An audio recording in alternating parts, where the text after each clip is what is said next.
News, the People's Channel. Hi, I'm Michelle Giuffre, and my show is your opportunity to cut through all the noise and dive in headfirst to some robust debates. Ideas clash. Situation, isn't it? Because the failure is you're deliberately avoiding my point. Nothing's held back. And if you think this is the end of it, wait for more. And we do not shy away from the difficult stuff. Sometimes I want to shake people and say, if only you understood. So join me on Jubes & Co weeknights at 6 p.m, only on GB News, Britain's news channel. Westminster's full of talk, but out here, it's the real world. Am I allowed to talk now? No, that's it. This is where it matters, real people and real lives. That's what politics is all about. In fact, has Trump made a good start? No. Straight answers, no spin, and just a couple of pints. How many fingers have I got up? About 10. So join me for Lee Anderson's Real World every Friday at 7 p.m, only on GB News. The People's Channel, Britain's news channel. Westminster, the ultimate clique. And you're fighting like rats in a sack. But here on the Camilla Tominey Show, we ask the questions the establishment media is too scared to ask. OK, let me ask you a straight question, because I know you're a straight-talking politician. Whether it's net zero, illegal immigration or law and order, nothing is off limits. You had the power then. Yeah, as I and say, now you've lost it. That's the Camilla Tominey Show, a politics show that's fearless. But no, let me finish my question if you don't mind, because it is my show. Sundays at 9:30, only on GB News, the People's Channel, Britain's news channel.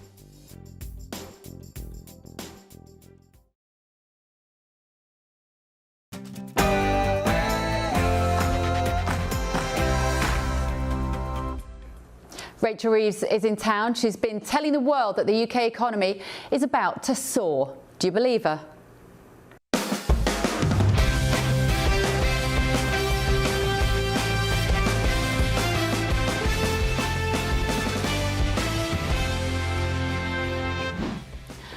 On The Late Show Live tonight. We're looking at further measures on tax and spending.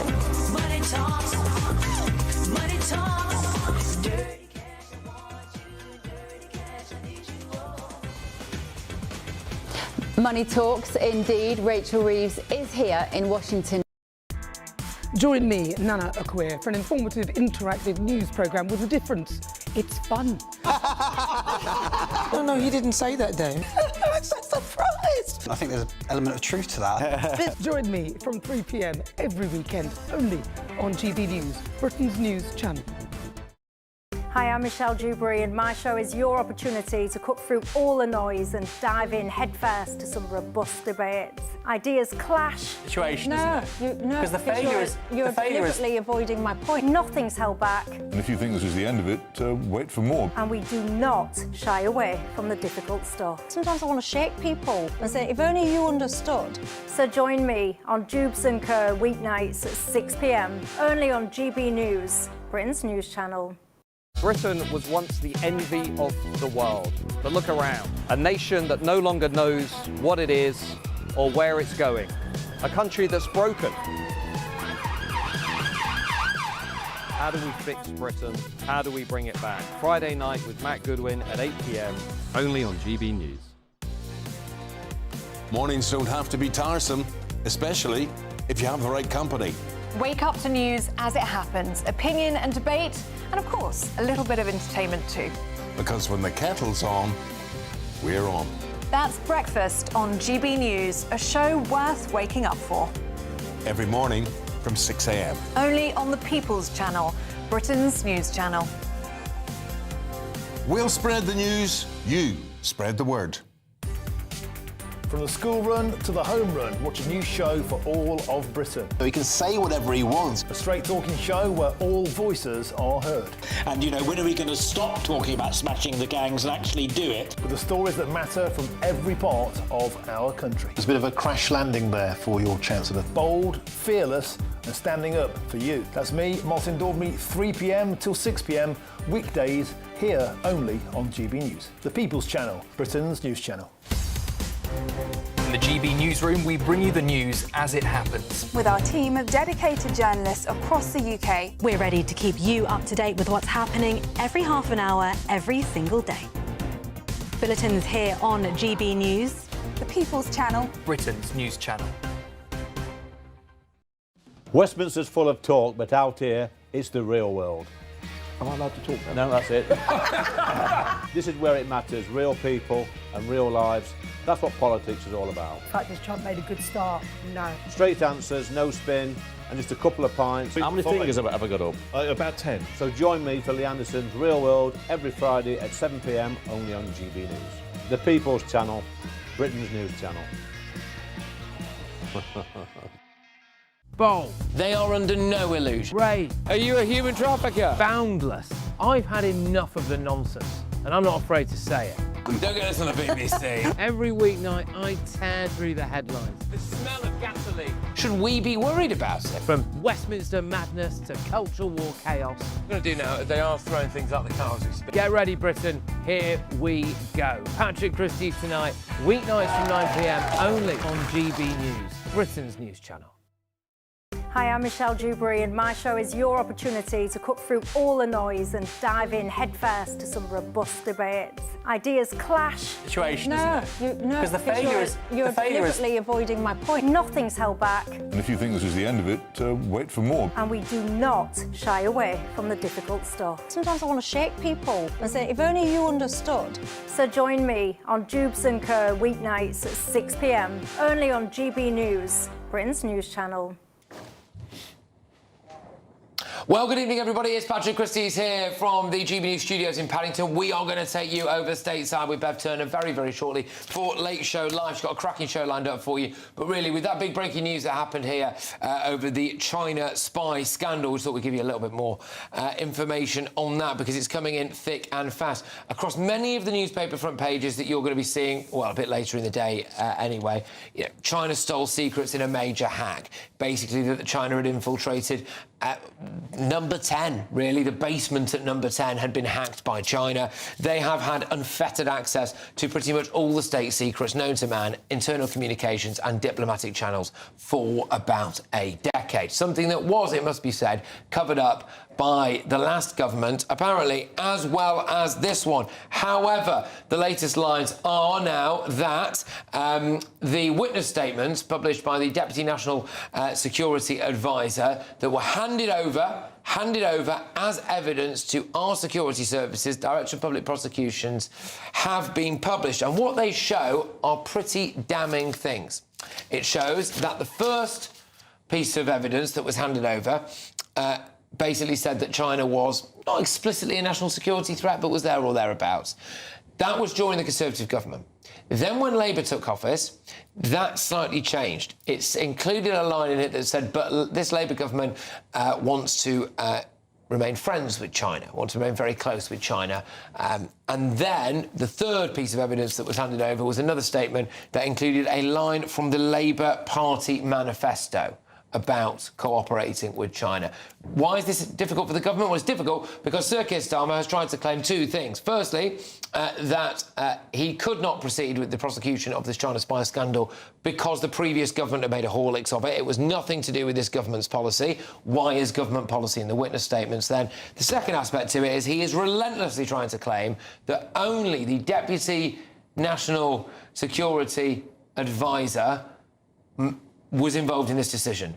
Not the actual National Security Advisor, no one in Cabinet, not the Prime Minister, no one who sets policy for the Labour Party.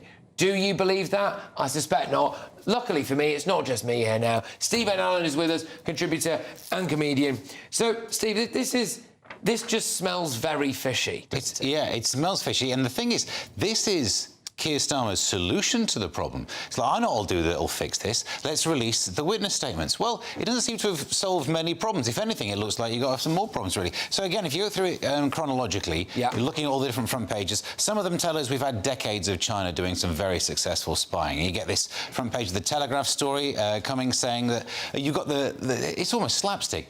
Let's get a Chinese company in to be in charge of the IT stuff. It's amazing, isn't it? Just go into a bit more detail on that, because this is utterly stupid. So, I mean, when we talk about these difficult hacks, this amazing level of espionage, how clever they must be. No, they were like hired to be in charge of the security, so they managed to just get all the files and access all the different levels, other than apparently the life and death threatening ones they didn't get access to. But as you say, maybe we'll find out. So the reason that's important, though, it's not just embarrassing, is it? It's not just saying, oh, look what's been happening for decades.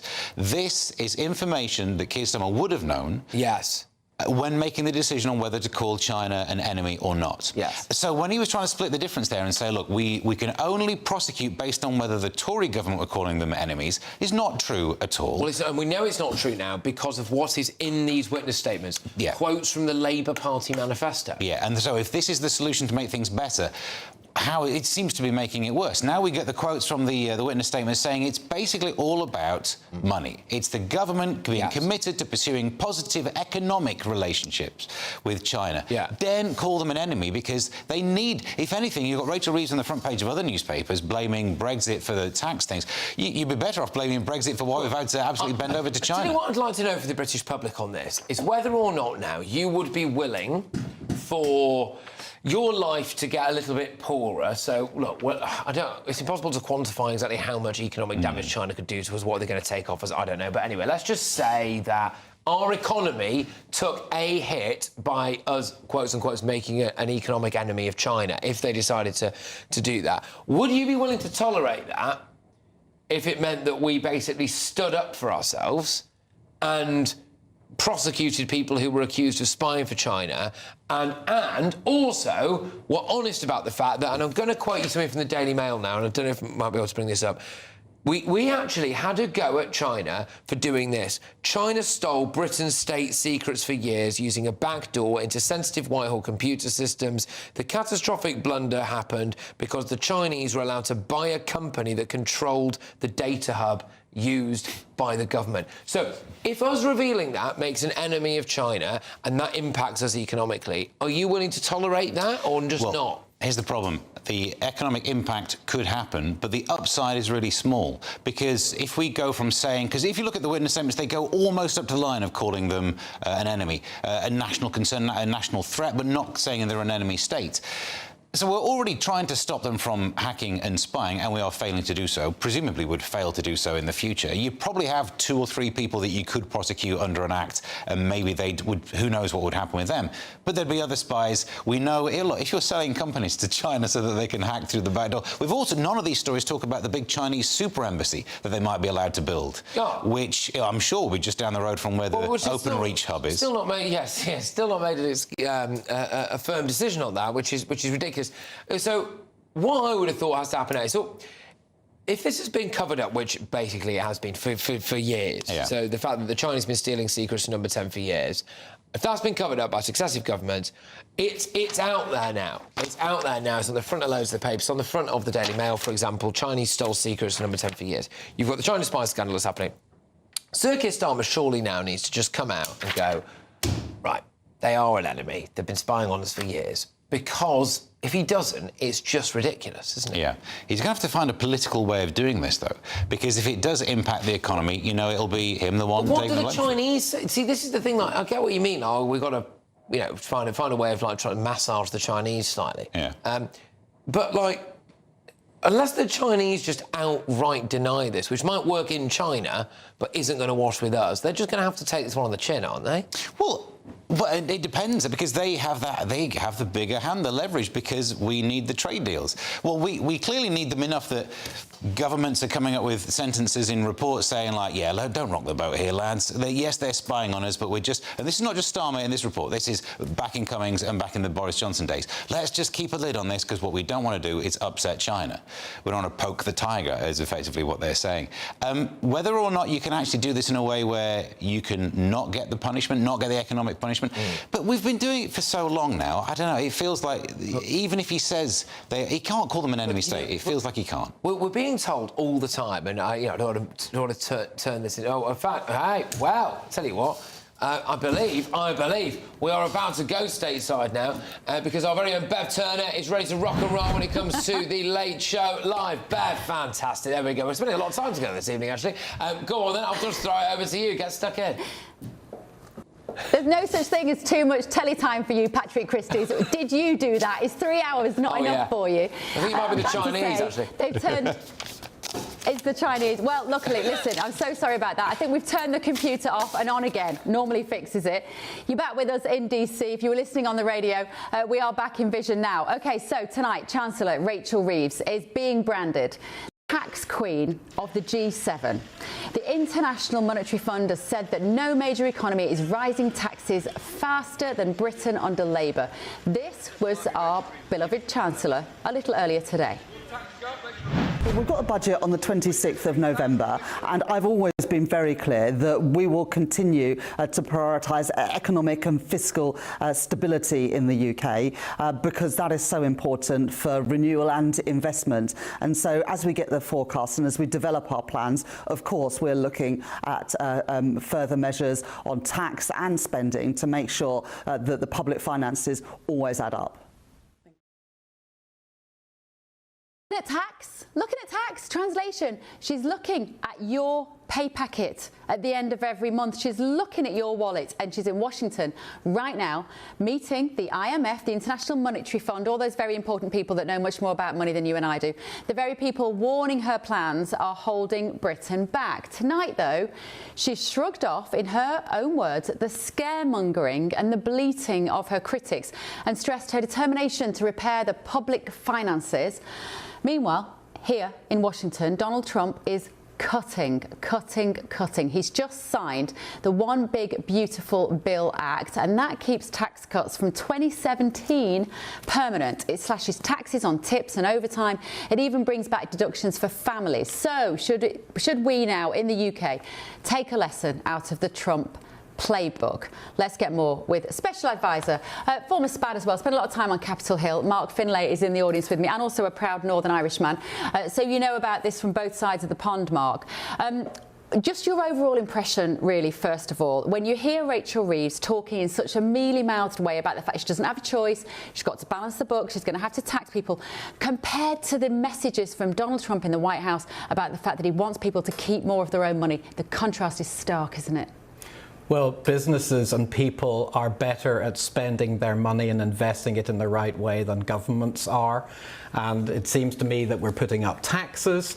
The cost of energy in the United Kingdom is far too high, that we've lost productivity. We've had a tax from who knows where that have stopped production in the UK. Export is falling, whereas here in the United States, the administration has been doing everything possible, using all the tools in the toolkit to expand trade and to have economic growth. Yeah, and I know you're a political advisor, Mark, more than an economist, but presumably I'm trying to think about this from Rachel Reeves' perspective, and if her intentions are genuinely in the interests of Britain first, she must just be worried about inflationary pressure, presumably, that she just wants to keep that inflation down, because you're doing quite well on inflation here in the US. You haven't quite reached the 2% that the Federal Reserve would like you to, but you're about 2.8 or so. I think Trump has done a pretty good job.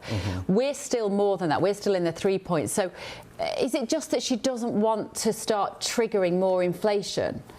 We have to bring about growth, and growth brings about some inflation in the cycle. We have seen the issue of tariffs being raised between the United States and other countries, and there is some evidence that suggests 55% of the cost of the tariffs is put onto the consumer, so that brings about inflation. However, the economy is booming in the United States. I saw a report yesterday, I think it was, from CBRE talking about the real estate market in New York, and I hadn't realized that there'd been such a sizable pickup. I think I read 23 million square feet had been taken up in New York this calendar year. I wonder what the occupancy rates are in London. I wonder what the investment decisions are by the British banks and institutions about where they're going to be spending their money. I mean, if we look at the average salary in the UK, and keep watching viewers at home tonight, because I went out and bought some groceries today, and we're comparing it. We've sent Anna Riley out in Yorkshire. We're comparing like-for-like items and how much they are compared to the UK. Well, the average salary in the UK is now, so the mean, not the median, the average, is £45,800. And in the US, it's $60,000 to $65,000, which is about £49,000. So the average salary isn't that much different. The median salary, so if you're taking the richest and the poorest and the person right in the middle, is quite a big difference. It would translate as the UK being 37,000 and the US being 49,000. Do you notice, as a Brit living here, that people have more money, more disposable income than they do in the UK? Yes. Do you? I have to balance that by saying I have also noticed some increase in the prices of things that we're having to buy to put in food in the refrigerator. However, the activity in the economy is higher. There has been wage growth signalled here in the US. We're seeing these tax cuts that are bringing about improvements in the pockets of ordinary families and small businesses who are critical. Just like in the United Kingdom, the small businesses of the United States are absolutely vital.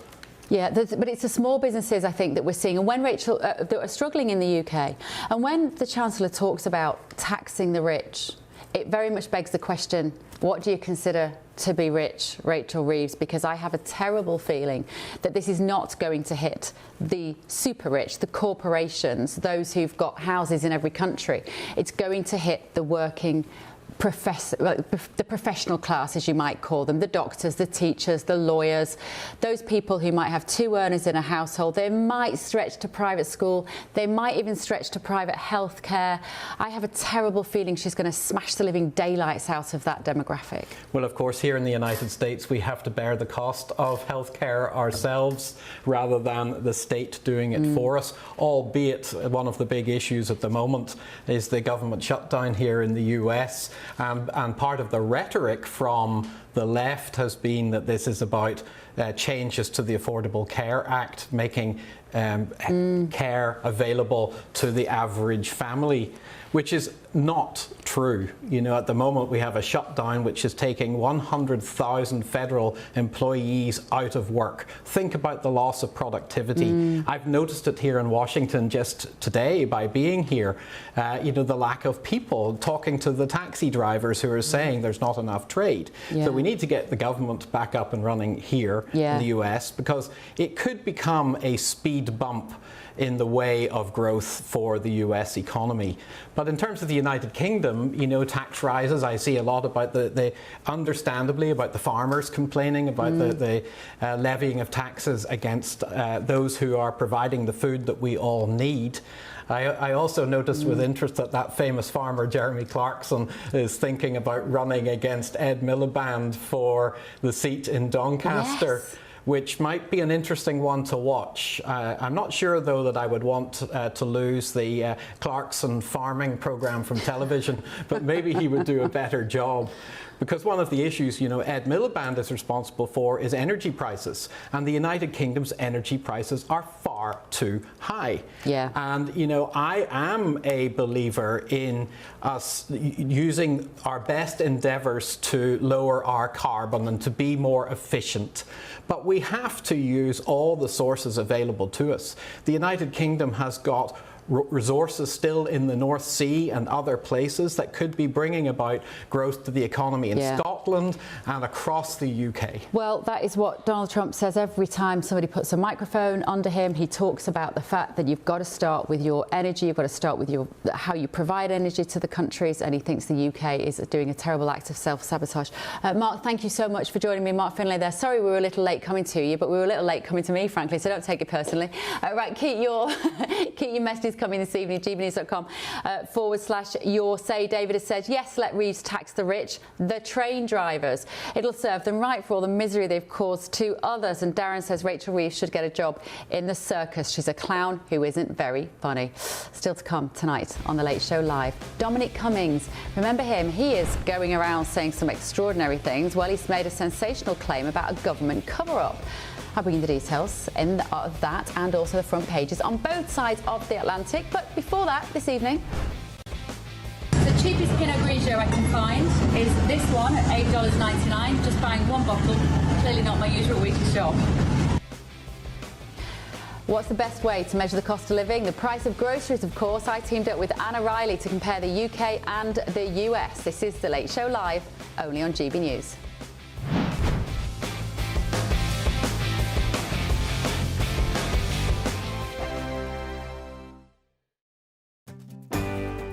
I'm Michael Portillo. This is GB News, the People's Channel, Britain's news channel. Westminster, the ultimate clique. And you're fighting like rats in a sack. But here on the Camilla Tominey Show, we ask the questions the establishment media is too scared to ask. OK, let me ask you a straight question, because I know you're a straight-talking politician. Whether it's net zero, illegal immigration or law and order, nothing is off limits. You had the power then. Yeah, as I And now you've lost it. That's the Camilla Tominey Show, a politics show that's fearless. But no, let me finish my question if you don't mind, because it is my show. Sundays at 9:30, only on GB News, the People's Channel, Britain's news channel. No matter the state it's in, this is our nation. Join me, Jacob Rees-Mogg, for a genuine, honest discussion on where we have been, where we are going, and where we are with the people who set the direction. Tune in to State of the Nation every Monday to Thursday, 8 to 9 o'clock. Only on GB News. Britain deserves a newsroom that puts the facts and your voice first. Well, and that's what you get on GB News. Lively debates, lively conversation. And we're not afraid to hold power to account. And each other. So join me, Andrew Pierce. And me, Miriam Gates, for Britain's Newsroom, weekdays from 9:30 on GB News. At GB News, we love to hear from you, our loyal community. So drop us a line at gbnews.com/yoursay. There you can talk to each other and also to the presenters live on air. gbnews.com/yoursay, because GB News is your channel, Britain's news channel. Westminster's full of talk, but out here, it's the real world. Am I allowed to talk now? No, that's it. This is where it matters, real people and real lives. That's what politics is all about. In fact, has Trump made a good start? No. Straight answers, no spin, and just a couple of pints. How many fingers have I got up? About 10. So join me for Lee Anderson's Real World every Friday at 7 p.m. only on GB News. The People's Channel, Britain's news channel. From the school run to the home run, watch a new show for all of Britain. He can say whatever he wants. A straight-talking show where all voices are heard. And, you know, when are we going to stop talking about smashing the gangs and actually do it? With the stories that matter from every part of our country. There's a bit of a crash landing there for your Chancellor. Bold, fearless and standing up for you. That's me, Martin Daubney, 3 p.m. till 6 p.m. weekdays, here only on GB News. The People's Channel, Britain's news channel. I'm Stephen Dixon, and thanks for joining us on GB News, Britain's news channel.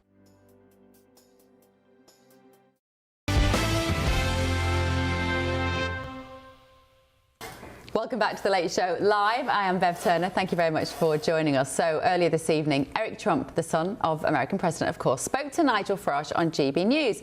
And Nigel started by asking him about how his impressive father managed to carry on after his assassination attempt, as well as the continuous attacks that he's been on the receiving end of since his first stint as president in 2016. Here's what he said. You know, Nigel, it would have been the easiest deal as a business guy. It would have been the easiest deal I've ever made. You know what? My father will step aside. We'll all step aside. We'll be a little bit more quiet. We'll kind of go off into we'll fade into the distance. And you drop all the other nonsense. They would have made that deal like that. And honestly, we love America. We love this country. We love this world. Our leadership under Joe Biden was absolutely incompetent. He was an incompetent president. Our standing around the world was falling. We were losing faith. We were losing family. We were losing our Constitution. We were losing our freedom of speech, something that I know I'm watching what's happening over there, and you've been a vocal critic of it, but is seriously dangerous and incredibly worrisome. As a person who's had speech weaponized against them, I can say that the path that the UK is going down is a dangerous one, and I hate to see what's happening over there. You know, but we wanted to fight. We wanted to fight for the greatness of the greatest country anywhere in the world. You know, we need the Western world to be strong. You know this. As our greatest ally, you know this. We need America to be strong. We need the UK to be strong. Otherwise, there's mayhem in the world. And when I watch my father over there, when I watch him get Middle East peace, when I see him bring together two societies, two religions that have been fighting for 3 1,000 years, everything they did to us, the siege, everything that they put us through in that book that I wrote, it's now all worth it. It was the greatest political victory of modern times, and I could not be more proud of the guy.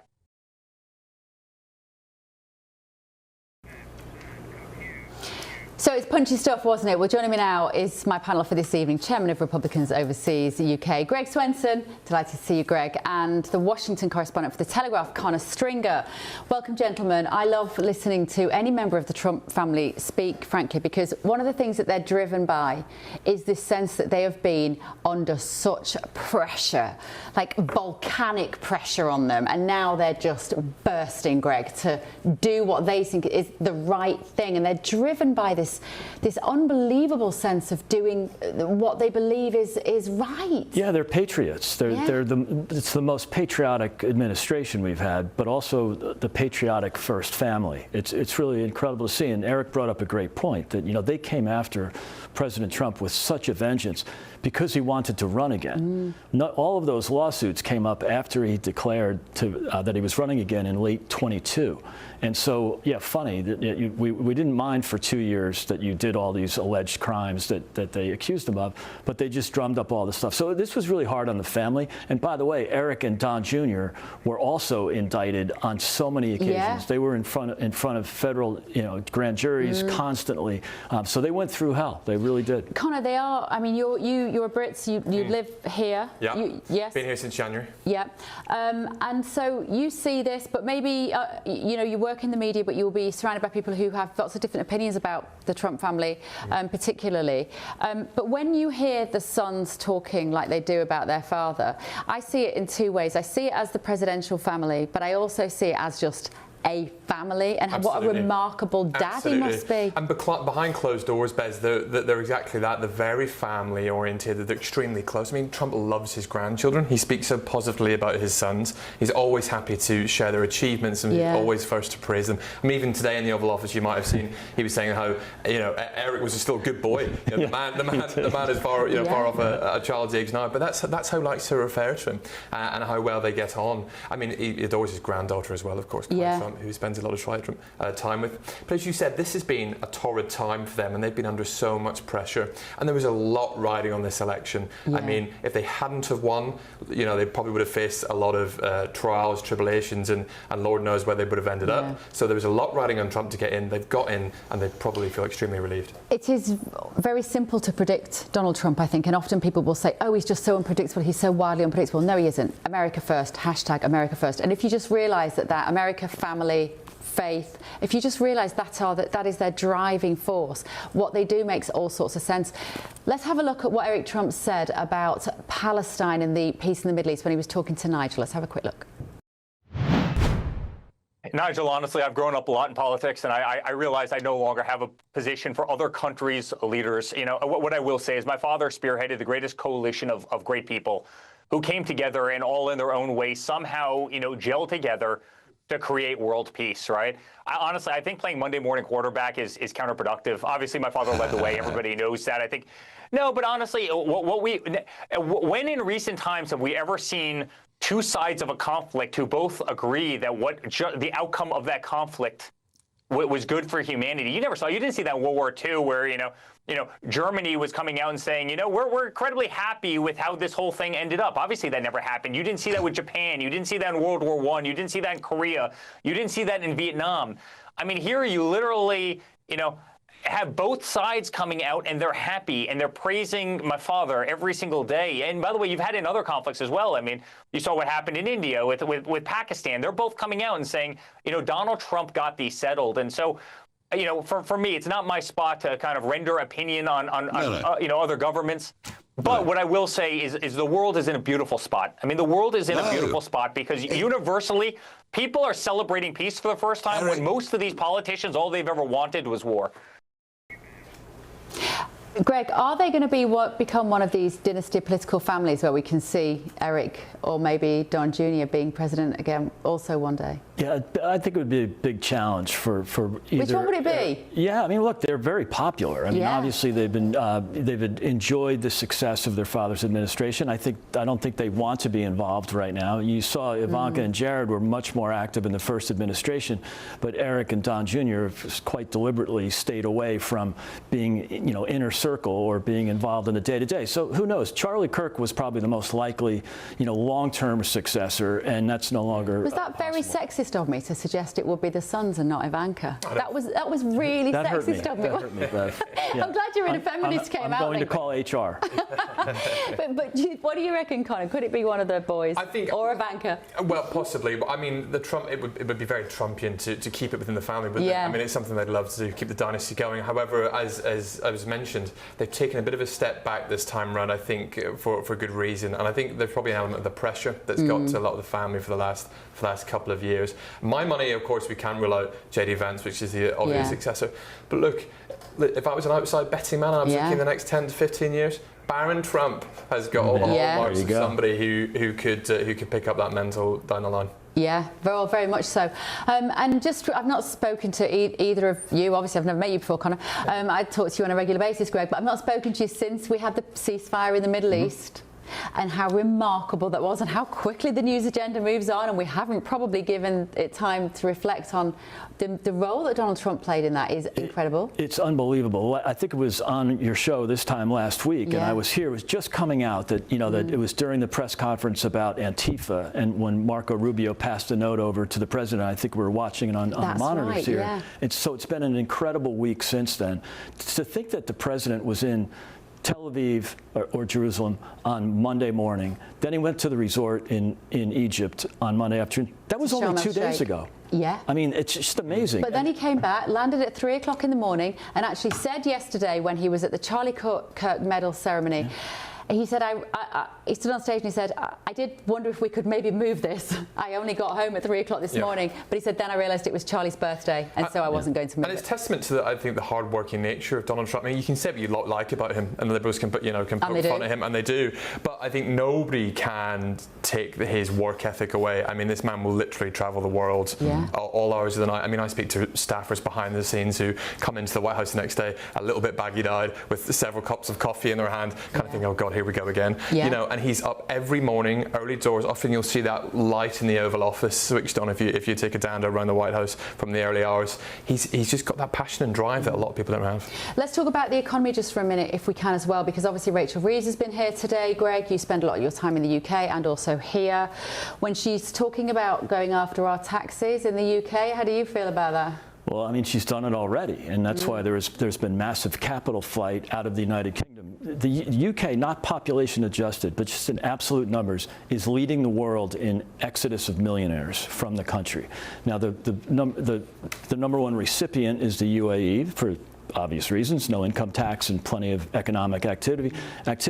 Number two is the U.S. Number three is Italy, because they have a great tax program. So, I'm not sure why she hasn't learned her lesson. Tax receipts are down because so much capital is leaving. It's just common sense, but they have this ideology and they can't get away from it. They would rather tax the man or tax the rich, so-called.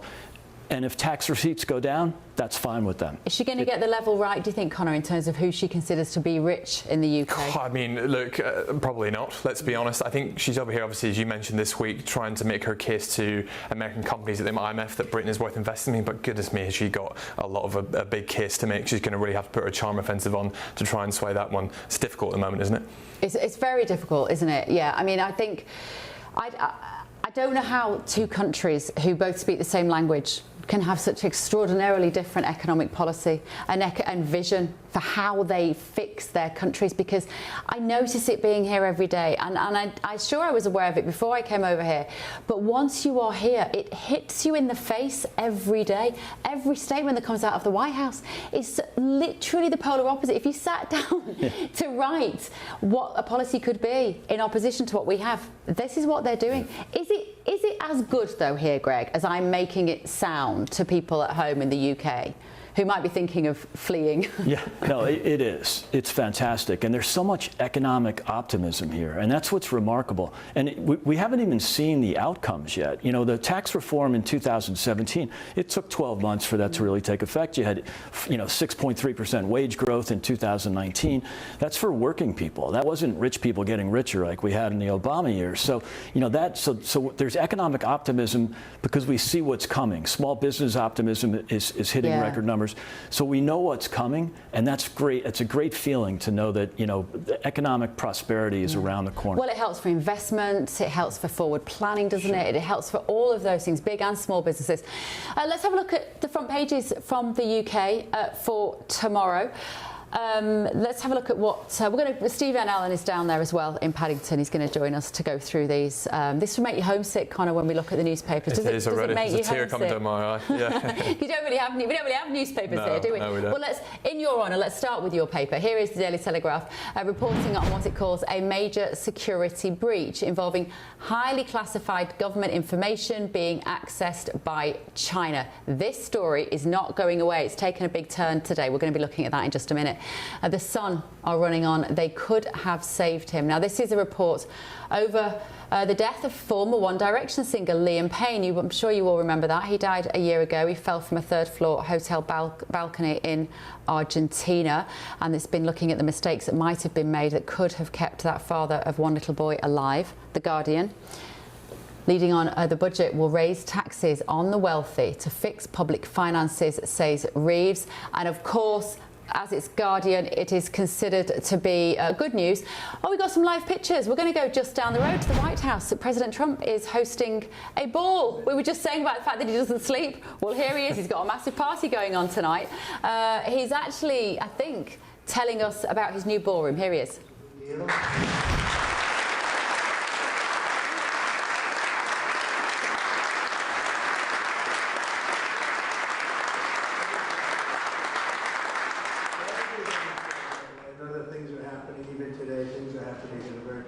Everyone wants to see it happen.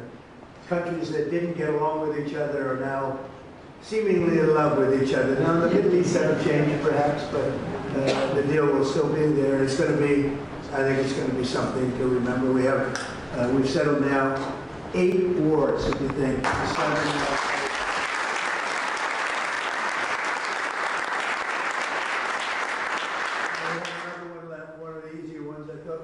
Russia. I thought the Russia-Ukraine would be easy. It would have never happened. It should have never happened. But a lot of people are being killed in that war. It's the bloodiest war since the Second World War. I think that we'll get that one too. We'll stop. It's not from the U.S. These soldiers that are dying all over the place. 7,212, they say, last week. Think of that, 7,212 soldiers for no reason. Should have never happened. If the right person were here, it wouldn't have happened. I can guarantee you that. But it did happen, and we've made some good progress. Interestingly, we made a lot of progress today because of what took place in the Middle East. Only the thinking business people would understand that, of which we have a lot of them. We have a lot of legends in the room tonight, and that's why we're here, to celebrate you, because you've given tremendous amounts of money to see a ballroom built for the first time at the White House. The White House, for 150 years plus, they wanted to have a ballroom, and it never happened because they never had a real estate person. For me, I like it. For me, it's like, I love it in between China, Russia, and everything else that we deal with. It's going to be a great ballroom. It's going to be a great ballroom. As an example, this has really been the ballroom for many years, and it holds 100 people, of which we have 125 today. But we have 128, and I've never seen it with 128. And by the way, you can have a little good entertainment from the military band right after this. You'll see some really talented musicians. They're going to do a few songs, and you're going to love them. They're very talented people. But so for years they've wanted to have it. And when they have the head of China, the head of any country, we have many of the countries came, and they'd always put the tent out on the lawn. And it was not raining, you get away with it a little bit, but it's still a tent. And the biggest dignitaries in the world, not only political, in many other ways too. And so I always said that if I pull it off again, we are going to build the ballroom, and I'm going to start right at the beginning. And we had it designed by one of the top architects in Washington, who's very, very respected, and very, very respected actually. And we started the process, and we have it concluded, and it's actually starting right behind us. And if you look, this is really a knockout panel. Should I show you? I guess maybe. That is Donald Trump, of course, just round the corner from here. If he'd told me he was throwing a party, I'd have made myself available. He's actually got about 250 people. What did he say? He's got 125 people, but they are raising £250 million because the White House at the moment, amazingly, doesn't have a ballroom. I'm not a big fan of that carpet. I can see why he wants to change this. If you're listening on the radio, it's like the kind of green carpet your grandma would have. All those people in that room, there are more than 3 dozen organisations and sort of powerful, deep-pocketed people, including firms and businesses. They're sitting down with the government tonight because they have shelled out $250 million, as I said, to be there tonight. And this is to pay for the ballroom project, which is now under construction at the White House. And people would be surprised to know, Greg, that doesn't come out of taxpayers' money. If you want to make any changes to the White House when you're living there, you've got to pay for it. Yeah, that's right. It either comes out of the president's pocket. You know, he bought some oversized American flags that he put on the White House. It was very patriotic. And they look amazing. And so, you know, good for him. And then outside donors contribute to things, kind of like the inauguration. That's all paid for by donations. So it's nice to see. It's patriotic. And for the UK audience, a little American history here. When Ronald Reagan took over in 1981, he sort of brought glamour back to the White House. We'd had the Jimmy Carter years. He was a Southern Baptist, very averse to partying and grand balls. And Reagan and Ron and Nancy brought, you know, white tie dinners back, big state dinners back to the White House. And it was very patriotic and optimistic for the people. It was a great time here in America, and we're seeing that again. This is so similar. Having been in the Oval Office, she says, just dropping that into there. I have to say, it is stunning. It is very gold. Apparently, it's one of the things that Donald Trump has done is he's added a lot more gold. It's very Mar-a-Lago, I think, Connor, isn't it? Absolutely. And what I love about Trump, I don't know whether you notice the same thing, is how he wears these different hats. One day, he's a father. One day, he's a property developer. One day, he's a TV executive.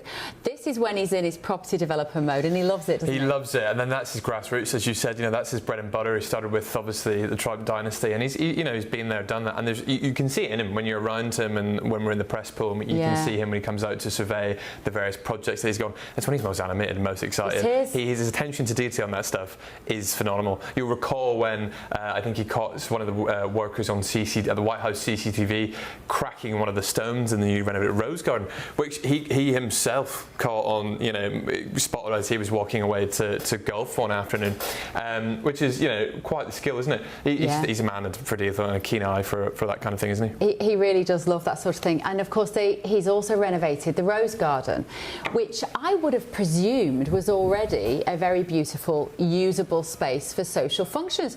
But it wasn't really, was it, Greg? No, it was hard because if you put chairs out there, folding chairs, they would sink into the grass, and it just was somewhat dysfunctional. Yeah. So on a perfect day, if it hadn't rained for a few weeks, yes, you could use the Rose Garden. But I've heard, you know, from several people that the new patio, we'll call it, or terrace, is much more functional. I hate to do this again, Greg, but I was there yesterday. I was there actually for the awarding of the Medal of Freedom, the Presidential Medal, to Charlie Kirk, and it was a beautiful ceremony. And Donald Trump has laid a fabulous sort of white kind of travertine, I would describe it as, maybe. You don't want to spill your red wine on it. It might stain terribly. But actually, it is incredibly beautiful. And it's what we're talking about, really, is a nice big patio as opposed to a lawn. Let's not dress it up. Let's talk about what it is. You know, when it rains and you can't take your barbecue onto the garden, well, he's put a lovely patio down, Connor. I'd like to see him do a barbecue out there in the summer. I bet he'd love to do a barbecue out there. Grab an invite would be quite good. Actually, what I'm quite impressed with most are to go to the ballroom, you would have gone through the Palm doors and the Palm hallway, which he's recently done up as well, which is actually quite stunning. Lots of marble, lots of white, and then again, lots of gold. That theme is. This ballroom that they're planning on building, apparently, it's going to be built alongside what they're calling a modernised east wing of the White House, which currently houses houses the offices of First Lady Melania Trump. Other key White House posts are in there. And Trump has repeatedly promised, he obviously dreams about this, building a beautiful ballroom at the White House. In 2016, he offered to pay $100 million. This is when Barack Obama was in power. And he said to get so Trump said he would pay for it, even though Obama was president. And Obama sort of said, obviously, we'll get lost if I want my own ballroom, I'll build it myself. Obama was not a builder. Remember, this is the president who said, you know, you didn't build that. He loved big government. He loved the big welfare states of Europe. And so Barack Obama was not the president that would build anything, especially a ballroom. So good for President Trump for bringing back some excitement to the White House. But it's also very clever because what it means is he can bring fundraisers in to have social events in his own house. And who wouldn't do that if he had the choice to do it? Well, yeah, exactly. I mean, it's quite funny, actually, you mentioned about 2016. The president, Donald Trump, funny because sometimes you scratch your head and wonder, where these policies come from? But actually, a high chance he's probably said it at some point, and it's all part of a long cycle of interest of his. Look at tariffs. He was obsessed with tariffs when he was a businessman. Obviously, he's bringing his real estate abilities as well, and the ballroom. This all comes back to kind of little personal, I'd say habits or interests of his that he kind of always sticks with him throughout his career. Yeah, he's had a quieter day today. There were no official engagements at the White House today. He had a briefing from the National Security, National Intelligence Agencies, but other than that, I'm hoping he had a lie-in after the few days he's had. And do you wonder if he'll stay? Will he stay for the dinner? He doesn't drink alcohol, of course, President Trump never has. Is it the kind of occasion that he'd stay at, do you think, Greg, or will he just say, right, ta-ra, have a lovely time, go and put his pyjamas on and go to bed? I think this looks more like a press announcement. It's not necessarily a social function. But I think, you know, look, you've seen the pictures in Mar-a-Lago, especially during the campaign and the transition, where Mar-a-Lago was basically the headquarters of the transition. He was in the ballroom virtually every night with a different number of guests. It's fun to watch. Do you sense, both of you being here in Washington, but obviously spending a lot of time in the UK as well, do you sense this idea that Trump derangement syndrome is ebbing away? Like, you can never keep all of the people happy all of the time, says the famous phrase. But do you get the feeling that he's keeping even those people who had deep reservations about him happy now? I think there are elements of Donald Trump and this administration this time, the second time round, where even those his enemies and those that kind of cursed him and had the TDS, as we say, Trump derangement syndrome, actually enjoy and can appeal to. I mean, if it's from crime, you know, to elements like this, you know, avoiding using taxpayers' money to build and improve the White House, you know, elements of which have become very dated. You've been in there, Bev, so have I. And, you know, there are. And it is quite dated. It is. Unfortunately, it is, and that's the reality. I mean, it's a historic building that just hasn't had a facelift, and eventually, it needs one. You know, and he's got a keen eye for that in detail, which I'm sure people, you know, can respect. I mean, look at Gaza and the Middle East. I mean, you know, regardless of what end of the spectrum you're on, I think both sides, those who are pro-Palestinian, those who are pro-Israel, can appreciate the, you know, the peace deal that's been made. Again, it's one of these moments when you draw the comparison between the US and the UK and you realise that there is no comparison. Because can you imagine Keir Starmer ever saying, right, I'm going to, oh look, he's showing now, if you're listening on the radio, he's showing the crowd there this arch that he's apparently planning on building, isn't he, Connor? The Arc de Trump, I think we've nicknamed it, or maybe I have now for the first time. It's, again, we come back to that like fascinating like pet projects he loves, and it's just like, and his kind of passion for building. It's funny because obviously in no other career or world would he ever have the opportunity to build projects like this on kind of federal soil of this scale. And now he's basically got DC as his kind of, you know, canvas, and he can say whatever paintbrush he wants. Yeah, and he's, look at him, he's playing with his, okay, if you're listening on the radio, he's playing with these little arches like it's Lego, and he's so pleased with it that he's actually going to get to build it in real life. And it's also the fact that he's very keen on traditional architecture. He doesn't want any modern monstrosities, does he? No, and again, you know, he's a patriot, and he really believes in the great traditions of America and the great monuments, the great buildings here in Washington.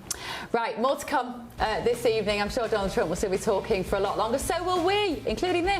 I've questioned myself as to why did I go, what was I doing, and was it the right thing to do? Astonishing claims from Virginia Giuffre in her new book, First to Weather.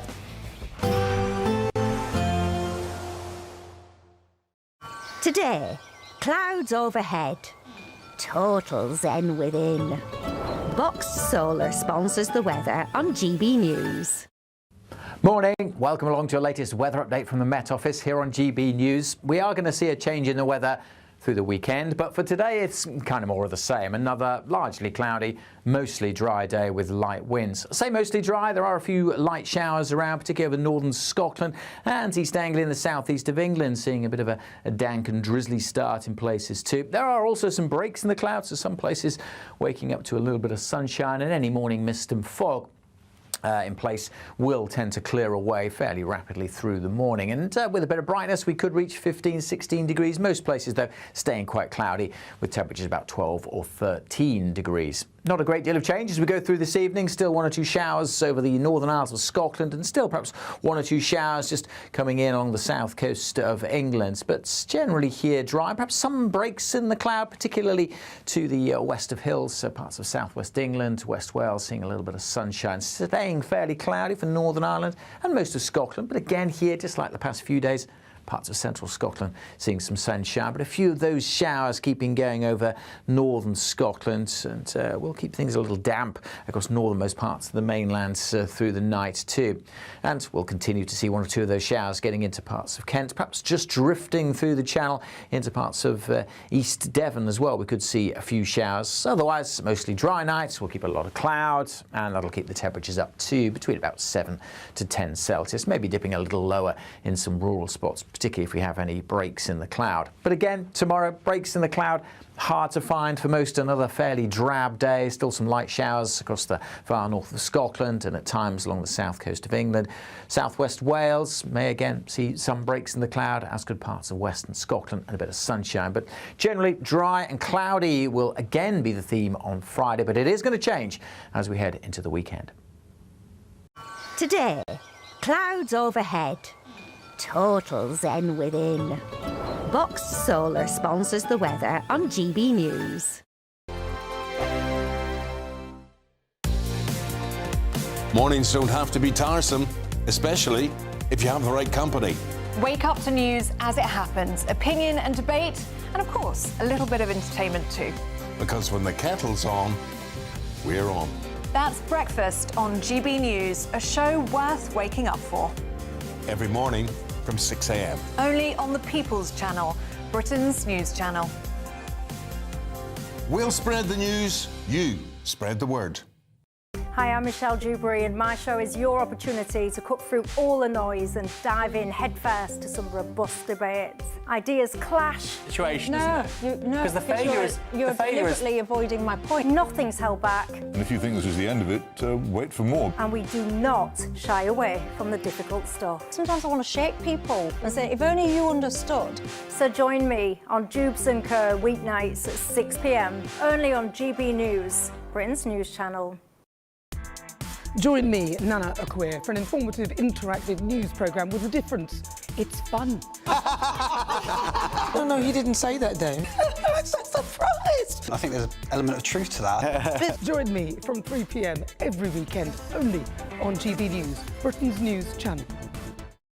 At GB News, we love to hear from you, our loyal community. So drop us a line at gbnews.com/yoursay. There you can talk to each other and also to the presenters live on air. gbnews.com/yoursay, because GB News is your channel, Britain's news channel.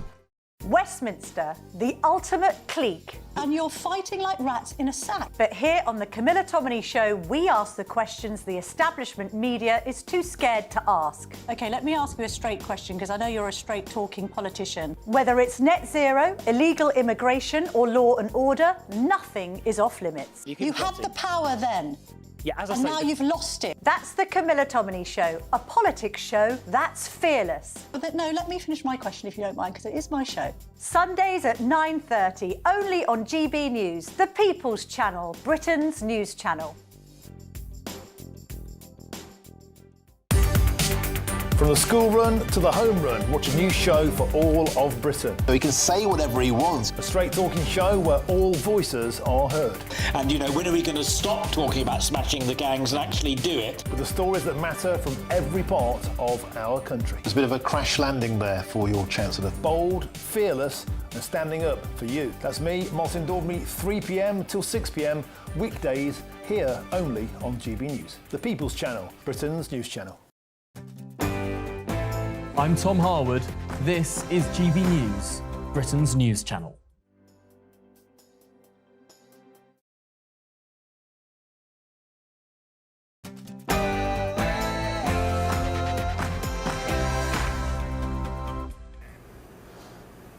Groceries in the UK compared to the US. A story about Ukraine money written by our very own Connor Stringer at the desk here. And we're going to talk to the only woman who's interviewed Ghislaine Maxwell in prison. This is The Late Show Live.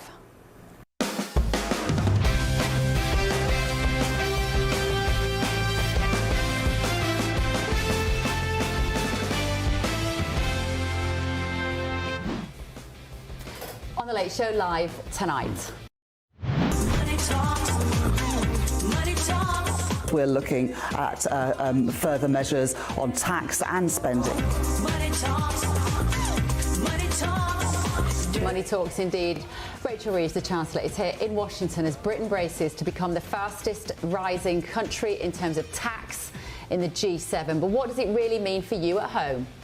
Cheapest Pinot Grigio I can find is this one at $8.99. Just buying one bottle. Clearly not my usual weekly shop. Also on the show tonight. I've questioned myself as to why did I go, what was I doing, and was it the right thing? Shock leaks from Virginia Giuffre, I will get her name right before the end of the show, Beyond the Grave autobiography, claiming that Prince Andrew saw sex with his accusers as his birthright. I'm going to speak to the only journalist that Virginia trusted. She's also come face to face with Ghislaine Maxwell in prison. We won. We beat the mainstream media in the United States. We beat the establishment in the United States, and he created the greatest political movement in the history of this country.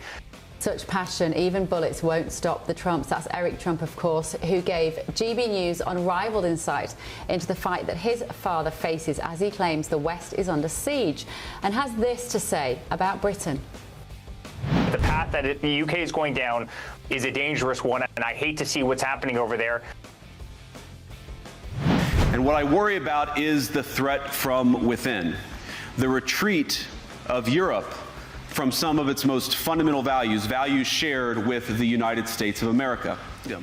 In Britain and across Europe, free speech, I fear, is in retreat. Group backed by JD Vance has an exclusive update on a chilling case which could prove that Britain is indeed on the road to thought crime. We are live, of course, in Washington, just yards from the White House, bringing you the stories that America is talking about tonight, including this. Breaking news, President Trump is currently hosting a White House event tied to his plans for the construction of a ballroom there, and I imagine it involves new curtains as well, looking at that picture. We're going to be diving headfirst into the stories from tomorrow's papers. They haven't even hit the shelves yet. And breaking this evening as well, American Secretary of War Pete Hegseth, of course he's the guy that said he wanted to get rid of fat soldiers only the last week, his jet has been forced to make an emergency landing in the UK this evening, just minutes after departing a NATO defence meeting in Brussels. We'll find out what happened. Did you see him flying overhead? I'm Bev Turner, this is The Late Show Live, and welcome to the second hour. We've got a lot to get through, don't go anywhere.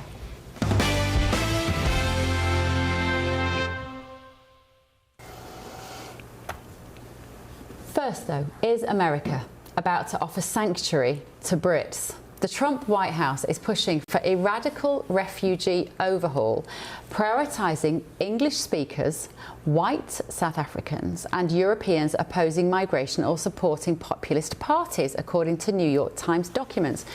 The proposals were submitted in July and April by the Department for Homeland Security, and they align with Trump's vision to favour white applicants claiming persecution. So let's talk about this with my panel. Greg Swenson, of course, is with us, and Washington correspondent for The Telegraph, Connor Stringer. It's an extraordinary suggestion, Connor. It does make you slightly bristle when it says we're going to give priority to white applicants. applicants. What does he mean? Well, I think the administration has struggled, as you've seen so far, with those that have come across the border. They've done an extremely good job in getting number of boarding crossings down to quite literally zero over the last 4 or 5 months, which has been quite impressive. But I think to segregate based on race will definitely raise eyebrows across the country, especially with our allies who have always taken a much more liberal approach as to who we let in, regardless of their faith base or their ethnicity. Yeah. Greg, what do you make of it? I know there's a lot of Brits that would love to claim refuge here. We're persecuted for posting things on social media in the UK. I think there's a few things. One is the New York Times, of course, is going to try this into a race article, and because all the left really has is identity politics, so that doesn't surprise me. But look at what the administration, if all of this is true, really what they're saying, it's not the color of their skin. It's, yes, they're English speakers. That's a relevant issue in terms of assimilation, and we've seen so many newer communities not assimilating. And then the other thing to keep in mind is, of course, the New York Times said white South Africans. How about the Boers who were being killed, not just threatened, but being killed in South Africa, and they were actual asylum seekers. They were not only living under the threat, but they were being killed. And so I think that, but of course the New York Times is going to twist that into a racial thing. Well, like you say, they're talking about giving preference to English speakers. That shouldn't be that controversial, really, should it? White South Africans and Europeans who oppose migration. There's quite a few of them. Yeah. I do hope he's got a lots of spaces for people, because if you are a European who opposes migration, I can't believe that surely won't qualify, because at the moment it is not easy to get a visa to come and live in the US. No, not at all, and actually they're making it harder in order to attract people, or the people who are aligned most with the Trump administration's values. And immigration, as we know, has been such a hot topic for this administration. It's their kind of passion project. They've made it their single policy, which they point back to time and time again when they get into a little bit of trouble, as one that has succeeded the most, and one their promise that they've probably over-exceeded, I think it's probably fair to say. So it's kind of no surprise that they're trying to control immigration at an even greater length, but perhaps this might have gone one step too far. Yeah. I want to talk about your story, if I can, Connor, on the front page of the Telegraph. I don't know if we've got the time to do it right now, because I know we're going to be talking to a phenomenal journalist who is very, very familiar with the Prince Andrew story, but we are going to talk about your story. So this is the front page of the Telegraph tonight, Connor. Trump plans Ukraine victory fund bankrolled by tariffs. What's that? Absolutely. So the Trump administration now are looking to try and, one, get a peace deal, but to do so by trying to put some pressure on Moscow's, we call it the war machine, and they get an awful lot of money from people like India and China buying Russian oil. Now, the plan is basically, if the US go about sanctioning China, the hope is that Europeans will follow suit, and they'll put all the money together into a big fund which can be used to arm Ukraine or whatever is needed to support the war effort. It's worth keeping in mind, actually, that Ukraine are in a really difficult spot now. They're putting their kind of numbers together, and it looks like it's going to cost £120 billion to sustain the war effort over the next year. They're happy to cough up about 60 million of that, but now they're looking at a massive black hole of about 60 million quid, where they're going to have to try and get it from somewhere. And Trump is saying, look, we'll tariff China, but you've got to step up and follow us here if we go and do that. And Zelensky's here on Friday. He is, and most importantly, there's one thing he wants to come away with, and that are these Tomahawk missiles. They're extremely valuable, and which he believes will kind of give Ukraine the edge in fighting this battle. He's wanted them for some time, and it's been something that the Biden administration and Trump himself have been reluctant to give to him. But he feels now is the time to come back with the kind of Trump administration's position on Ukraine turning now very much in favour of Zelensky and trying to end this war either by force or with some kind of peace agreement. And he believes that these Tomahawk missiles will be the difference maker to get that done. I love the way that Trump uses finance, tariffs and economics to solve wars. It's one of those issues where you just go, why hasn't everybody done this before? Why has this never been used? Yeah, and it was considered so controversial. And the same people that were criticizing for using economic leverage or economic warfare, well, what's the alternative? Boots on the ground and young men and women dying. And so the Tomahawks, it's interesting, will actually be part of the economic warfare, because they're really designed to take out energy assets in Russia. They're not designed to, take out apartment buildings. And so, and if Russia loses their oil and gas production, it's over. Right? Putin's depleted their sovereign wealth fund from 117 billion to 31 billion. They are broke. Absolutely. And if they can't sell energy to the Europeans, by the way, who bought 22 billion last year, while funding Ukraine at the same time, essentially funding both sides of the war, if they can't sell oil and gas, the war is over. And that's why they want Europe to step up, is because they've realised that actually without a coordinated response, Russia are going to keep being able to fund this war machine and keep going. And that's part of this kind of chokehold, a coordinated chokehold to try and cut off that war chest and bring an end to this war. And again, this is Donald Trump then putting on his businessman hat. This is him in the businessman role going, right, we've got to sort this out, and where can I get the leverage? Who can I use? Because it seems counterintuitive that punishing China would be the solution to solving the Russia-Ukraine conflict. But of course, when you stop to think about it, it makes absolutely perfect sense. It's actually very, very clever. I mean, it puts them in a difficult conundrum, doesn't it? It's like, well, okay, we're already hurting with the tariffs that have been implemented so far. There's a bit of a trade war going on. We're feeling the squeeze, and now we're being faced with even heavier tariffs if we don't stop buying Russian oil. It puts them in a predicament, and as a result, puts Russia in a pretty bad spot. You know Scott Bessent well, Treasury Secretary, Greg. He will be playing a big part in some of these decisions, won't he? Yeah, absolutely. Smart guy? Look, of course. I mean, he's brilliant, and he's also, probably getting the best approval ratings in the cabinet, in spite of Marco Rubio doing a great job and others. I mean, a lot of the people in the cabinet are overachieving, but he in particular is getting a lot of thumbs ups, especially from Wall Street, but also from Main Street.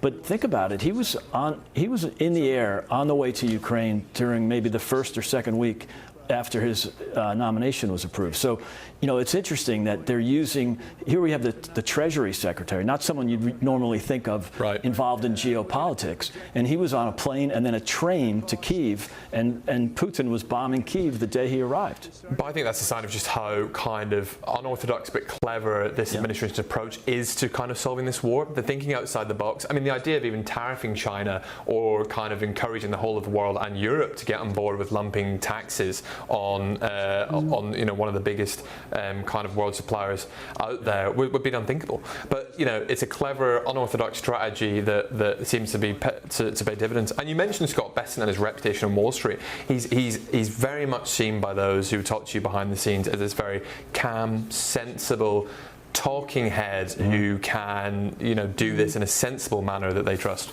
Can I talk about this China spy secret story? Because this is not going away.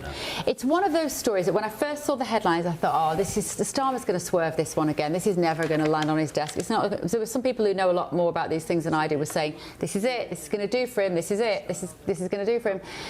Is it? You never know. I mean, look, it could be maybe the last straw. I doubt it. I think if I look only a few years ago, we were having similar problems in the U.S. And when Biden was president, after the long list of Biden failures, inflation, Afghanistan, the long list. But, Biden had the balloon problem. He had, the Penn Biden Center that was funded by the Chinese. You had, the Chinese buying land around military installations. We were really we were asleep at the wheel during the Biden years. So it's something that, wasn't the end of Biden, but it could be the end of Keir, but I'm not sure this is the one. But this crucially, and the more the government flip-flop in this and just do not get their line right, is cutting through here massively. There was a real fear in the White House and those in Congress who we talked to behind the scenes that some of the intelligence sharing that the US and the Five Eyes programs are known for, we're all allies, we share intelligence, that's how we catch the bad guys, it's no secret.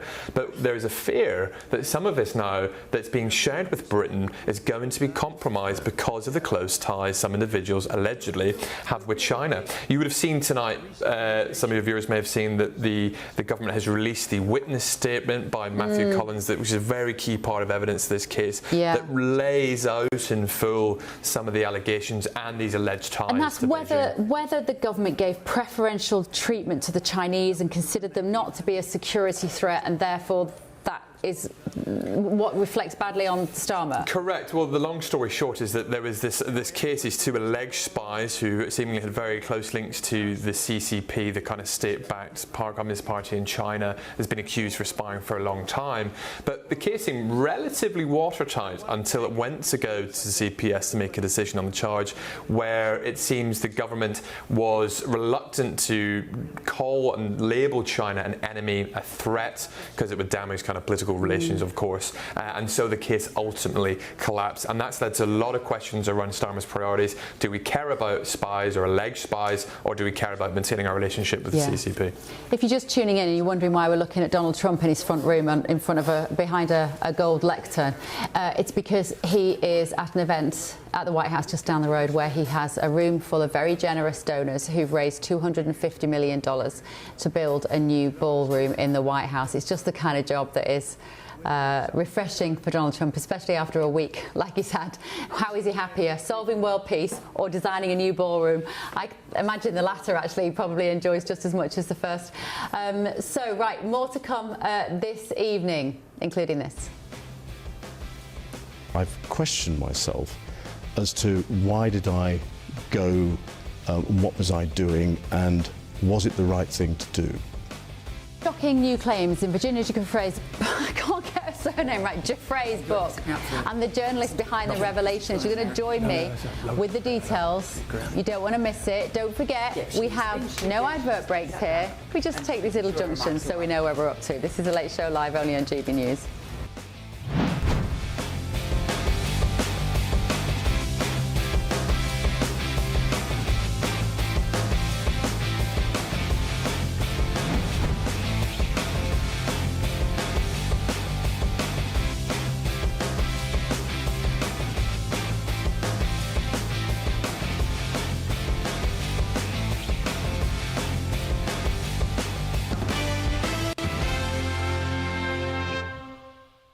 The threat that I worry the most about vis-a-vis Europe is not Russia, it's not China, it's not any other external actor. And what I worry about is the threat from within, the retreat of Europe from some of its most fundamental values, values shared with the United States of America. In Britain and across Europe, free speech, I fear, is in retreat. An offer. So remember that was a little while ago at the Munich Security Conference, very famous footage of Vice President JD Vance talking about the threat to free speech in the UK, because he heard about Isabel Vaughan Spruce. Now, Isabel is being investigated by police for the third time for silently praying outside a clinic. So now we're going to bring you a Late Show Live exclusive. Ms. Vaughan Spruce and Alliance Defending Freedom, whose lawyers have been representing her, are now in the process of submitting a complaint against West Midlands Police and the Crown Prosecution Service for failing to uphold her right to freedom of thought and belief. And I'm delighted to say that I'm joined in the studio by Senior Communications Officer at the ADF, Lois McClatchy-Miller. Lois, it's so nice to see you. Thank you for coming to see us. Right, so bring us up to speed with the detail of this story for people who aren't familiar with it. Well, this is just the latest injustice in this saga that has been buffer zones. The law that was brought in last year to criminalise influence outside of abortion facilities. These are large areas of public space, and we can all agree that harassment and intimidation are wrong, and that they've been illegal for a long time to harass a woman anywhere. But these laws brought in new offences to influence, and nobody quite understands what exactly that might mean. And so in recent years, we've had cases discussing might silent prayer be counted as influence, might offering a kind word or a leaflet also be counted as influence. And now it looks like we're gearing up to have the ultimate case. Will silent prayer be counted as a crime under the new law? What is Isabel intending to do when she stands praying outside the abortion clinics? She's intending to pray. which is well within her rights to do so. She is a Christian woman. She is allowed to think Christian thoughts on any street in Great Britain. Now, obviously, Isabel is a long-standing pro-life volunteer. She's helped women in crisis pregnancies for 20 years. She used to be involved in offering charitable services close by to clinics. Of late, since these restrictions have come in, she's only stood just thinking, praying, offering that peaceful presence. And so the accusation being that she, intimidates, causes distress or harm to the women who are going in to have an abortion by their own free will, and the police believe that by her being there, she causes them emotional distress. It must be, but it's hard to see, by someone standing alone. If someone was to notice them on the street, you might think they're waiting for a taxi, waiting for a friend who's coming into the clinic perhaps. There's a myriad reasons why somebody might be standing there. But the police know, perhaps others, campaigners know what Isabel's views are. And so perpetually, time after time, as she just stands there, she's interrogated, she is herself harassed really for just having these beliefs. So you feel like it's not necessarily for you, and I know you share those same opinions as her about not supporting a woman's right to abortion, but do you feel that the issue is more about free speech and the freedom to stand and think what you want in any particular space of your choosing, as opposed to it being about abortion? It's a thought crime, isn't it? If somebody is convicted for a prayer that they have in their head, for any thought that they have in their head, then that is an Orwellian thought crime. And, it might not be that the pro-life position is the most popular in the UK today. And so it might be easy to say, well, I disagree with her opinion, so let's censor them. But if we allow this kind of censorship, that allows a slippery slope. What could it be tomorrow that you can't think? What other areas of society might insist on having buffer? Could we have embassies have buffer zones where you're not allowed to have opinions against their policies there? Can we see gender clinics not allow concerned parents to have a quiet word with their son or daughter as they're about to make a big decision about their life? Greg, let me bring you in as an American. What do you make of this story? What is it really about, and what might the implications be for the UK? Look, being free speech absolutists here in the United States, it's troubling, and I think that's what J.D. Vance was saying back in February. I mean, this is, and he considers the UK his friend, our friends, right? We don't want to see something troubling happening to our siblings, and so I think this is really troublesome for the free speech people here in the U.S., which is enshrined in our Constitution. If we don't have the First Amendment, you can just throw out the Second and the Third and the rest of them. And so it's a slippery slope, as you were saying. And I think and then try to reverse it, right? If a pro-choice or a pro-abortion supporter was going to a clinic, a support center where women get support from, let's say, Catholic nuns, if they sit there on a bench nearby, are they harmful? Probably not. And now if they're running up and harassing people, okay, that's different. But I do think it's a slippery slope with thought crime. So she's just sitting there. Okay, we know who she is, or the police knew who she was, but she was not threatening, and she didn't. She wasn't tempted, or she wasn't daring the police to provoke her. So yeah, it doesn't matter what your view is on that. It's absolutely free speech absolutism here in the U.S. And just remind us then, Lois, what's happening from a legal point of view now? So now you're flipping this back against the police. Well, Isabella is under investigation for the third time, but the first time under this new national law that's come in, because remember before it was local areas that were imposing buffer zones, and now we have the national law. And so the police have said she's been under investigation. They started this investigation in January. That is 10 months ago, and she is still waiting to hear if she's going to be charged. And so we have waited to hear from authorities time and time again. They've missed their own deadlines that they've set to get back to Isabel, and so now Isabel is putting in her own complaint to say that it isn't right for people to be harassed in the UK, to be suspended from finding out about their own freedom just because of personal beliefs that they may or may not hold. I'm interested in your take on the general mood here in America as well, Lois, because we're seeing this rise in Christianity following the death of Charlie Kirk, more people opening Bibles, going to church, finding spiritual meaning in their life. Why is that happening now, do you think? Well, certainly Charlie's death on such a universal scale may have been the widest proclamation of the gospel that the world has ever seen all in one go, digitally at least. I know it's been exciting to see young people in the US pick up their Bibles, and also in the UK there's been a surge of interest. And I think, you know, we've been playing with atheism, we've been playing with a very godless society for a while, and it has not treated us very well. We look around and we see brokenness, we see hurt, we see confusion about who we are as individuals, what gender we might be, how we can live together in society, and we haven't got the right answers right now. And so why not ask the Lord? You're also an advocate of celibacy before marriage, are you not? No sex before marriage. I'm sure you adhere to that, Greg Swenson. Of course. But you are, aren't you? I am. The normalising of that. Sure.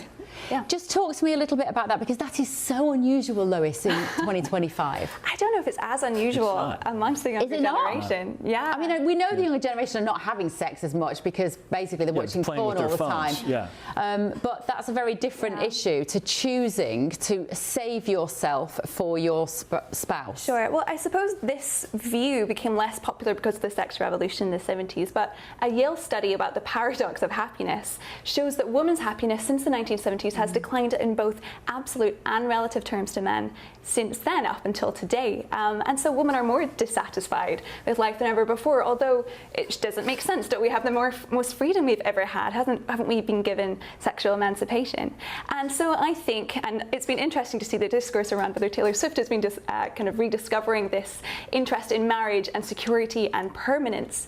I think young women are looking to that model, the model that we threw away, and thinking, isn't there something better here? Is commitment not something better than sleeping around? Can we find something that improves happiness for ourselves, but also encourages that stable society for children to grow up in, and for people to flourish? Well, it's about self-respect as much as anything, I think. The kind of, you know, the new promiscuity, as you might call it, I think often is about the fact that young people don't necessarily think that their bodies are worth saving for someone. I'm not advocating no sex before marriage, Lois. I'm just telling you, sex when you first start having it is rubbish. So you want to have it with a few people before you get married, because you're going to be with them forever. Greg? I'm not we'll comment on that, but of course, I think we also have to look at what's working and what's not. And you saw an interesting chart this morning in the UK that the number of young people that identify as trans or non-binary or whatever these other acronyms are is actually going down.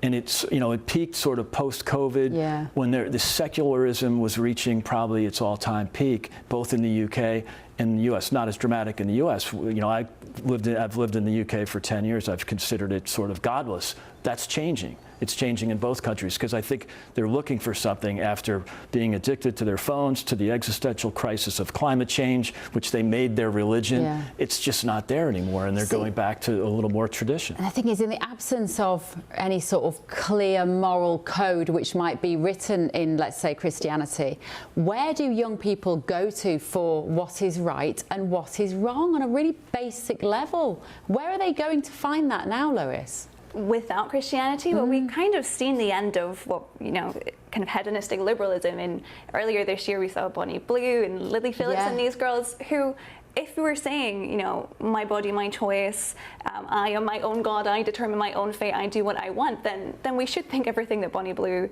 and Lily Phillips has done is absolutely fine because they wanted to do it. But for some reason we did all recoil as a society and think, oh, I'm not sure that is right.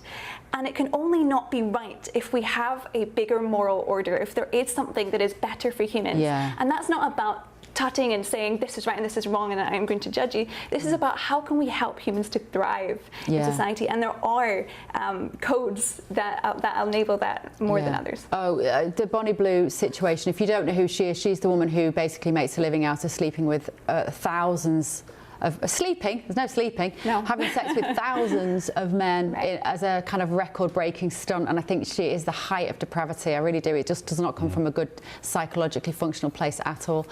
Just two rights of reply on that story, of course. The Crown Prosecution Service and West Midlands Police were both approached for comment, but the CPS previously issued guidance last year stating that silent prayer within a buffer zone may not always be a criminal offence, with prosecutors required to consider the context and circumstances of each case. West Midlands Police has in the past said, we are currently investigating allegations that a 48-year-old woman has interfered with access to or provision of abortion services between January and July this year, and are liaising with the Crown Prosecution Service as inquiries continue. There's another story in the papers from tomorrow, Lois, that we just want to ask you about while we've got you. New figures released today in the UK, tomorrow if you're here, by the ONS, showing that the proportion of adult population who are married has fallen below 50% for the first time. This is the continuation of a very slow long-term downtrend that began in the 70s. It's been seen the rich continue to marry, while less than half of those in the lowest socioeconomic group and in the poorest, less than 1 in 5 do. What an interesting statistic, that marriage is no longer appealing to people. A sad statistic, I would say.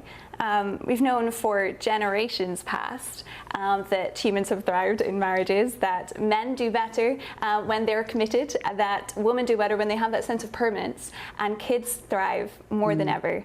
When they have married parents, they're less likely to be involved in crime, more likely to go into higher education, less likely to be involved in early promiscuity, and more likely to succeed in their career. Are you married? I am married. Okay. Yes.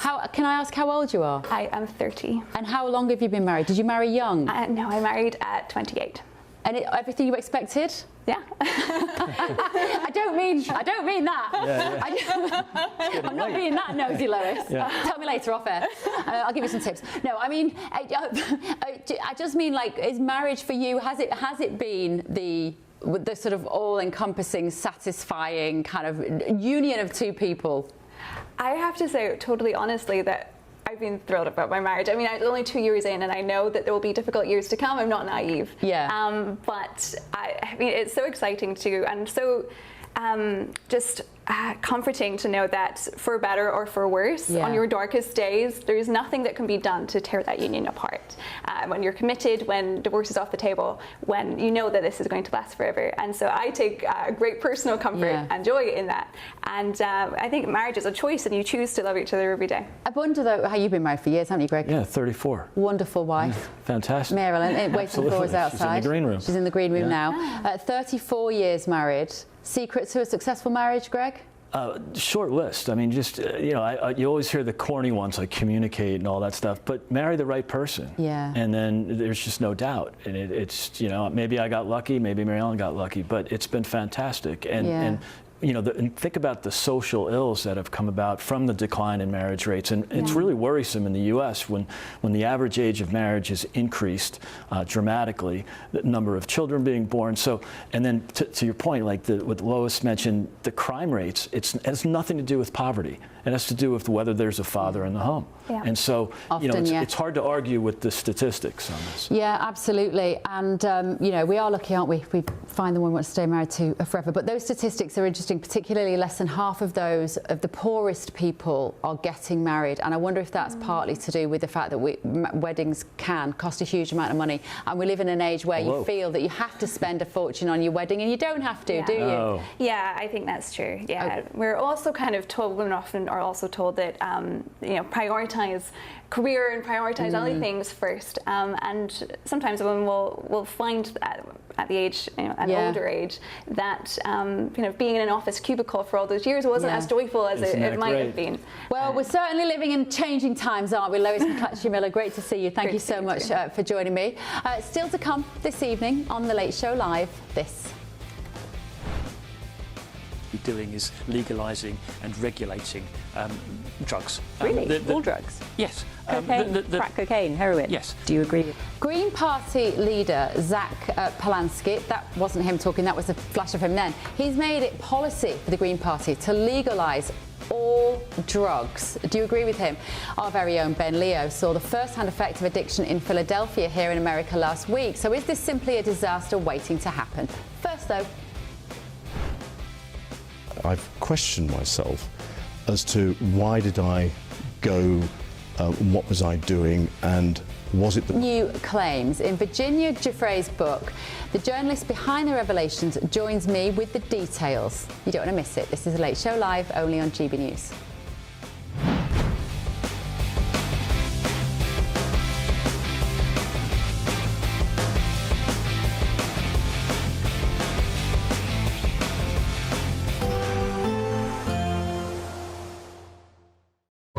Expect warm spells with the odd rude interruption. Boxed Boilers sponsors the weather on GB News. Morning. Welcome along to your latest weather update from the Met Office here on GB News. We are going to see a change in the weather through the weekend, but for today it's kind of more of the same. Another largely cloudy, mostly dry day with light winds. Say mostly dry, there are a few light showers around, particularly over northern Scotland and East Anglia in the southeast of England, seeing a bit of a dank and drizzly start in places too. There are also some breaks in the clouds, so some places waking up to a little bit of sunshine, and any morning mist and fog in place will tend to clear away fairly rapidly through the morning, and with a bit of brightness we could reach 15-16 degrees. Most places though staying quite cloudy with temperatures about 12 or 13 degrees. Not a great deal of change as we go through this evening. Still one or two showers over the Northern Isles of Scotland, and still perhaps one or two showers just coming in along the south coast of England. But generally here dry, perhaps some breaks in the cloud, particularly to the west of hills, so parts of southwest England, West Wales, seeing a little bit of sunshine. Staying fairly cloudy for Northern Ireland and most of Scotland. But again here, just like the past few days, parts of central Scotland seeing some sunshine, but a few of those showers keeping going over northern Scotland, and will keep things a little damp across northernmost parts of the mainland through the night too.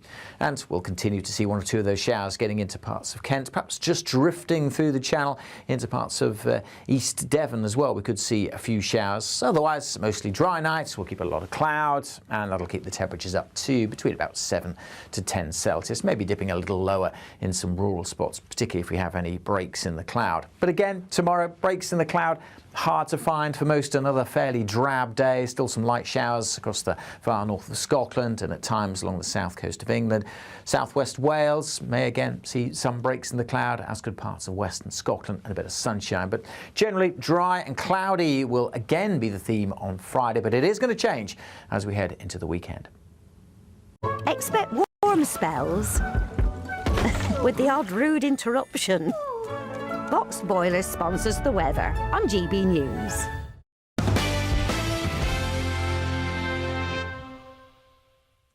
Welcome back to the Late Show Live. I am Bev Turner, only on GB News. So the Duke of York considered it his birthright, apparently, to sleep with 17-year-old Virginia Giuffre, she's claimed in a bombshell posthumous memoir.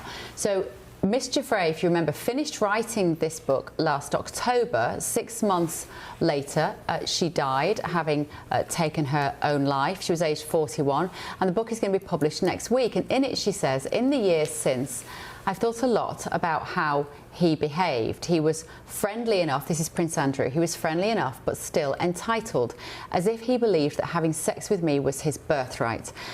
The Duke of York has, of course, denied the allegations, and a civil claim brought in the US was settled out of court with no admission of guilt. So I'm delighted to say that I'm speaking now to world-renowned interviewer who had interviewed heads of states and A-listers. Daphne Barak joins me now. Daphne, thank you so much for joining me on this, what is a very interesting development in this story. Pleasure to talk to you, Bev, and congratulations of your new show from DC. Thank you, thank you. Next time you're in town, you must come into the studio to see us, because absolutely, it's interesting, isn't it, that obviously, if we just explain to our viewers and listeners who may not be entirely familiar, Virginia Giuffre died recently. So why is the book now being published? What has gone into getting it on the shelves? It's very funny, Bev, that actually I did the only interview with Ghislaine Maxwell in jail, as everybody knows. And I just unearthed the emails of Sarah Ferguson for Jeffrey Epstein, and right now, this Sunday, from Andrew to Epstein. So Virginia Giuffre, as much as she knew that I unearthed, that I did the only interview with Ghislaine Maxwell, which was the biggest enemy, and then she knew that Sarah Ferguson has been talking to me closely, she did decide to trust me, and I was very honored. And I thought I really liked Virginia. I told Sarah Ferguson that I felt she was a victim, and basically, even if she was confused about dates like Dershowitz and everything, it doesn't matter, because she was a victim. And she was very articulate, and she sent me beautiful text messages after we sent So why is it coming right now? She wrote a book, and basically she decided, and when she killed herself, it was devastating to me and to, of course, to her family and to everybody. But it looks very funny, sarcastic in a way, Bev, that both Jeffrey Epstein and Virginia Giuffre are talking from the graves. I mean, this Jeffrey Epstein is not going away. They filed, and Donald Trump is a close friend of mine, and everybody wants the file to go away, and whatever they release, it's not enough. And now Virginia is talking from the grave. It's just like I don't know. Maybe it's a poetic justice. Let me bring in my guests as well here. Connor Stringer and Greg Swenson are still with me in the studio, Daphne, while we talk about where this leaves Prince Andrew now, if he hasn't already been completely ostracised from the royal family, Greg. Should this book make any difference, do you think? Virginia Giuffre is not here to speak for herself anymore. No, that's true. But I do think that he probably can't be any more ostracized from the royal family. I think that his public opinion will drop if there's more revelations that make him look bad. So it's probably one of the major things that people in the U.S. follow in terms, it's the royal family. They probably follow that more than any other British news, maybe except for football. Yeah.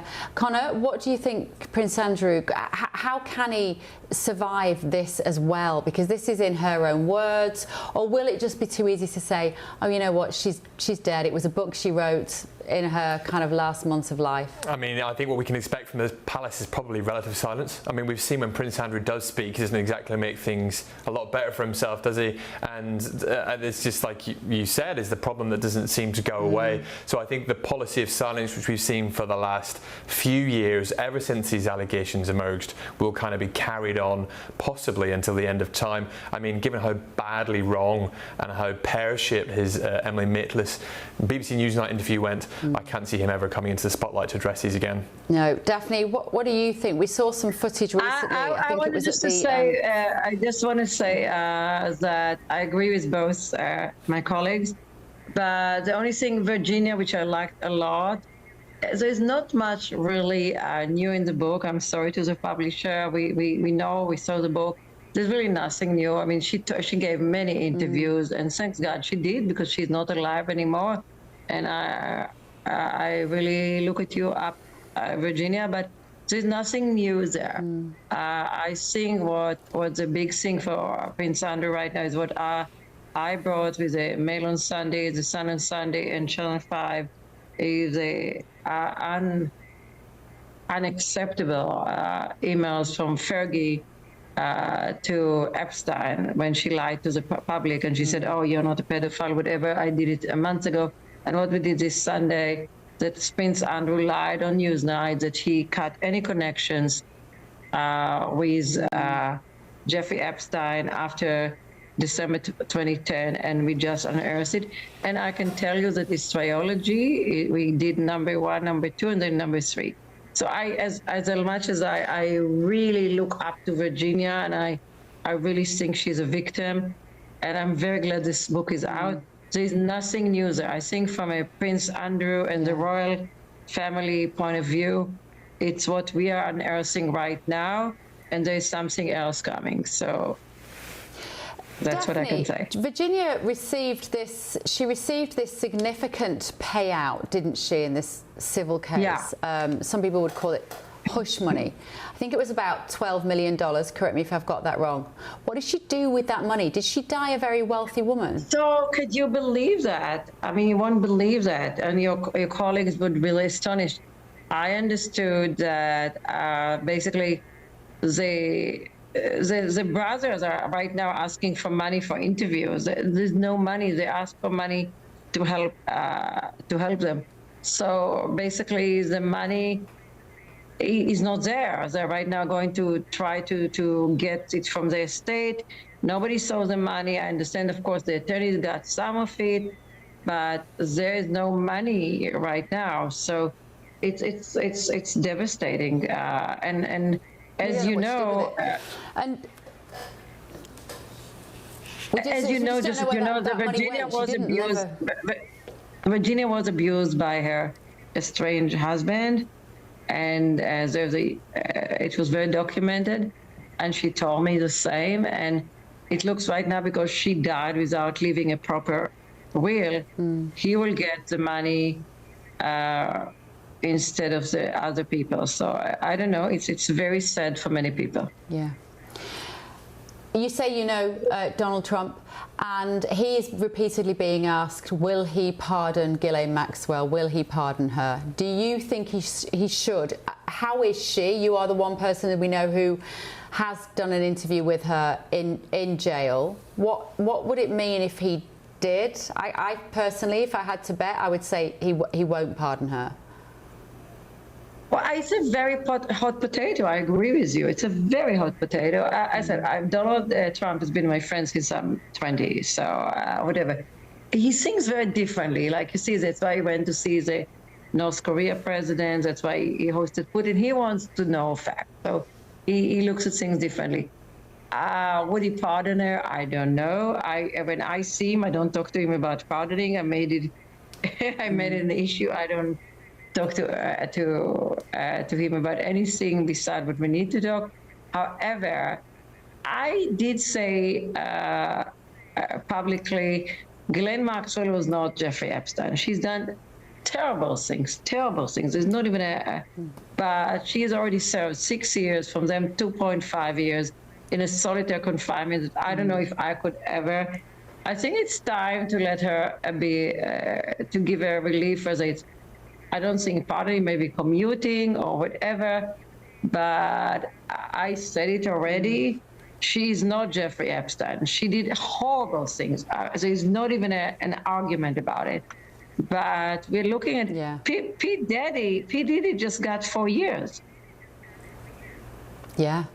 And remind us what Elon Musk said, hold on, as Elon Musk said, why do we have only one person? There was a pyramid of many people. Why do we have only one person in jail? So that's what I'm saying. I'm not saying she's Mother Teresa, not at all. I'm just saying, hey, let's get some, Yeah. Okay, Daphne, great to see you. Thank you so much. Daphne Barak, their world-renowned interviewer who's interviewed all sorts of heads of states and very important people. It doesn't go away, this issue, but the thing that I return to time and time again, that if Donald Trump was negatively implicated in the Epstein diaries, boy, would Biden have found it by now, and he would be in jail. They threw everything at him. There can't be anything there for Trump in the Epstein because they files. surely would have either released it formally or leaked it back in October of 24, right before the election. So yeah, it's completely absurd to argue that there's anything. It doesn't go away though, kind of, does it? As a journalist, when I've been with Trump and travelled a couple of times, the international press are obsessed with Epstein, and he really doesn't like it. He doesn't want to talk about it, and I don't blame him, really. But it is the issue that doesn't go away, and in partly, unfortunately, is because how it was handled in the run-up, through the election, the promise to release the files, and it never came, and then, there were certain names kept out, and it always just mishandled quite badly, and that's added to the problem. But I mean, on a whole, I think the whole thing is actually quite sad to see Virginia's kind of legacy end up What a demise, Right, let's have a look at some of the newspaper front pages, shall we? From over there in wonderful Great Britain, The Times is reporting this morning that Hamas was filmed executing 7 suspected collaborators as it attempted to regain control in Gaza following the partial withdrawal of Israeli forces. We actually... I'm sure you've all seen, there's been footage of that online. Did you see those pictures of Gaza? Yeah, it's hideous, honestly, horrendous footage. Daily Mail. China stole Britain's state secrets for years, is the claim on the front page of the Daily Mail. As we've discussed already, this newly exposed outrage by communist regime is heaping fresh pressure on Starmer over the collapse of this spying case. And Trinny Woodall looking fabulous at 61. And the New York Times is leading on. The Trump administration has secretly authorized the CIA to conduct covert to conduct covert action in Venezuela. This is according to American reports, stepping up a campaign against Nicolas Maduro, the country's authoritarian leader. This all comes, of course, off the back of President Trump's war on the drug cartels. We've seen him blowing those boats out of the water. Let me know your thoughts this evening, gbnews.com/your say. We will bring in now comedian down the line, Steve and Alan. Steve, I'm sorry we're coming to you late tonight. We obviously didn't make it to you in the first hour because we didn't really make it on air for quite a while. So I'm sorry we missed you between 12 and 1, but it's good to see you now. So what can we have a look at on the front pages? I don't know how familiar you are. Have you up to speed with what happened in the Liam Payne coroner's case? I've just sprung that upon you. That wasn't on our list, but that caught my eye. Yes, I mean, it's details of how people could have called the emergency services when he collapsed earlier. I mean, whether or not they're saying that it could have potentially saved his life. Things were going wrong anyway by the sounds of it, but it looks like there are more questions to be asked about what could have been done. And it's a year on, isn't it? It's a sad story, and we look back and look at that tragedy. It really is awful because I said at the time, and I'll say it time and time again, he might have been a superstar, he might have been worth several million quid, but he was a father of a young boy, and that's the awful thing. And this will be really hard for his family to read, and for his ex-wife Cheryl, the mother of baby Bear, as he's called, to think that people could have acted differently. They could have saved Liam. It says a cleaner apparently locked up says that the cleaner from the hotel, the former One Direction star, could have been saved. It was failed by hotel bosses. On today's one-year anniversary of Liam's balcony fall, says the Sun, Ezequiel David Pereira claimed the biggest mistake was not calling an ambulance when the singer collapsed in the lobby. Instead, they carried him to his room. Terrible. Right, what else shall we have a quick look at? Shall we go to the... what do you want to talk about, Steve? You tell me what you want to discuss with us. Well, look, it's a sexy story, isn't it? It's a spy crisis and it's a political drama, all wrapped into one. China, I think, is the big story, because it's most of the front pages over here.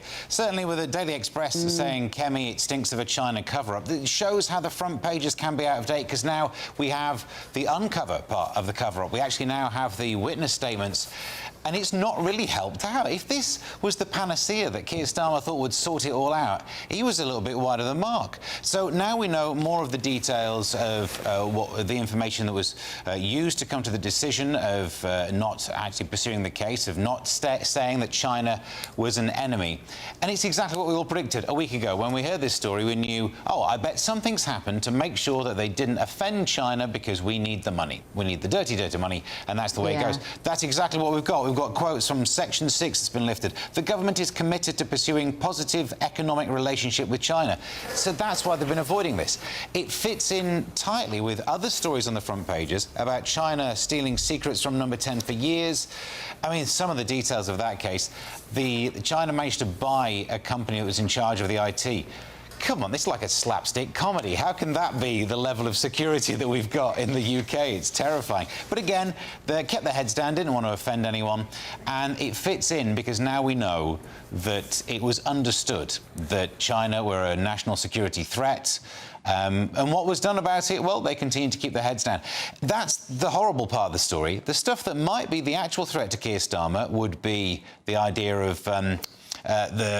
what's it called? The misleading Parliament. At the moment, no smoking gun on that one. Let's look at this latest free speech row that's breaking out here in America, because the American government's Department of State today has said the United States has no obligation to host foreigners who wish death on Americans. So this is the State Department. They're identifying visa holders who celebrated the assassination of Charlie Kirk and then kicking them out. I mean, what do you make of that? I'm really torn about this story. Again, as somebody that believes in free speech, I find this a little upsetting, Steve, I can't lie. Yeah, and one thing we know from the body of work of Charlie would be that he'd want to debate with these people, I'd imagine, willingly going to the place where they are and having the discussion and winning the arguments, losing the arguments. It wasn't about that. It was about having the arguments, wasn't it? Having the discussion. And this, I suppose, does seem the opposite of that, shutting down. But some of the response has been terrible. I don't know what you do about that response, but even Hillary Clinton, there was that line where she was saying we need to stop separate, causing division, like the right have been doing. Stop it with the division and the the same sentence where you were saying you don't need division. Finding a way to be able to talk without hating the people you disagree with, that's the next step forward. And I'm not sure this news helps that. No, I think I agree with you. And what their logic is, they say that aliens who take advantage of Americans' hospitality while celebrating the assassination of our citizens will be removed. It's probably not a coincidence that Charlie Kirk was very much family to a lot of the people that are making these decisions, frankly. Steve, I'm so sorry it was so brief, but it's always so good to see you. Steve and Alan, come back next week. We'll have more time, I very much hope. Right, thank you for spending your night with The Late Show Live. Thank you so much to Greg Swenson. Good to see you. And Connor Stringer as well. Thank you so much for being here, gentlemen. I will see you in the press briefing room. We can look at the interior design and decide what Trump needs to do better. Right, I'll be back here tomorrow night, midnight in the UK. That will be 7 p.m. Eastern. I'm going to go and put my nightie on and read your messages. See you tomorrow.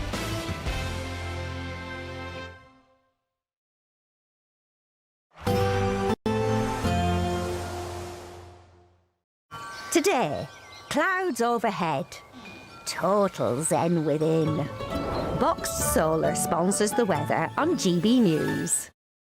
Morning, welcome along to your latest weather update from the Met Office here on GB News. We are going to see a change in the weather through the weekend, but for today it's kind of more of the same. Another largely cloudy, mostly dry day with light winds. I say mostly dry, there are a few light showers around, particularly over northern Scotland and East Anglia in the southeast of England, seeing a bit of a dank and drizzly start in places too. There are also some breaks in the clouds, so some places waking up to a little bit of sunshine, and any morning mist and fog in place will tend to clear away fairly rapidly through the morning, and with a bit of brightness we could reach 15-16 degrees. Most places though staying quite cloudy with temperatures about 12 or 13 degrees. Not a great deal of change as we go through this evening. Still one or two showers over the Northern Isles of Scotland, and still perhaps one or two showers just coming in along the south coast of England. But generally here dry, perhaps some breaks in the cloud, particularly to the west of hills, so parts of southwest England, West Wales, seeing a little bit of sunshine. Staying fairly cloudy for Northern Ireland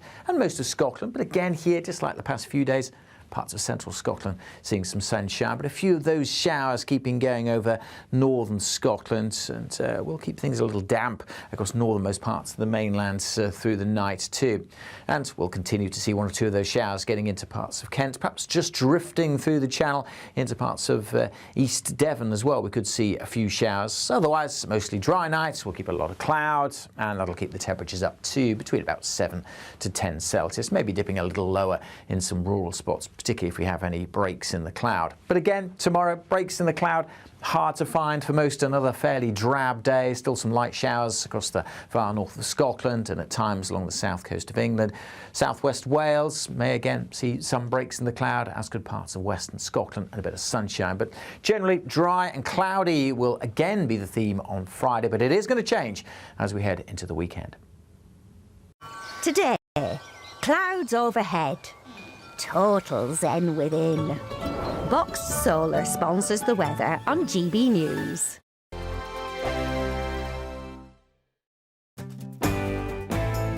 I'm Andrew Pearce. This is GB News, the People's Channel, Britain's news channel. Westminster's full of talk, but out here, it's the real world. Am I allowed to talk then? No, that's it. This is where it matters, real people and real lives. That's what politics is all about. In fact, has Trump made a good start? No. Straight answers, no spin, and just a couple of pints. How many fingers have I got up? About 10. So join me for Lee Anderson's Real World every Friday at 7 p.m. only on GB News. The People's Channel, Britain's news channel. At GB News, we love to hear from you, our loyal community. So drop us a line at gbnews.com/yoursay. There you can talk to each other and also to the presenters live on air. gbnews.com/yoursay, because GB News is your channel, Britain's news channel. In the GB newsroom, we bring you the news as it happens. With our team of dedicated journalists across the UK, we're ready to keep you up to date with what's happening every half an hour, every single day. Bulletins here on GB News, the People's Channel, Britain's news channel. From the school run to the home run, watch a new show for all of Britain. So he can say whatever he wants. A straight talking show where all voices are heard. And, you know, when are we going to stop talking about smashing the gangs and actually do it? With the stories that matter from every part of our country. There's a bit of a crash landing there for your Chancellor. Bold, fearless and standing up for you. That's me, Martin Daubney, 3 p.m. till 6 p.m. weekdays, here only on GB News. The People's Channel, Britain's news channel. No matter the state it's in, this is our nation. Join me, Jacob Rees-Mogg, for a genuine, honest discussion on where we have been, where we are going, and where we are with the people who set the direction. Tune in to State of the Nation every Monday to Thursday, 8 to 9 o'clock. Only on GB News. Britain deserves a newsroom that puts the facts and your voice first. Well, and that's what you get on GB News. Lively debates, lively conversation. And we're not afraid to hold power to account. And each other. So join me, Andrew Pierce. And me, Miriam Gates, for Britain's Newsroom, weekdays from 9:30 on GB News. Join me, Nana Akwe, for an informative, interactive news programme with a difference. It's fun. No, he didn't say that, Dave. I'm so surprised. I think there's an element of truth to that. Join me from 3 p.m. every weekend, only on GB News, Britain's news channel.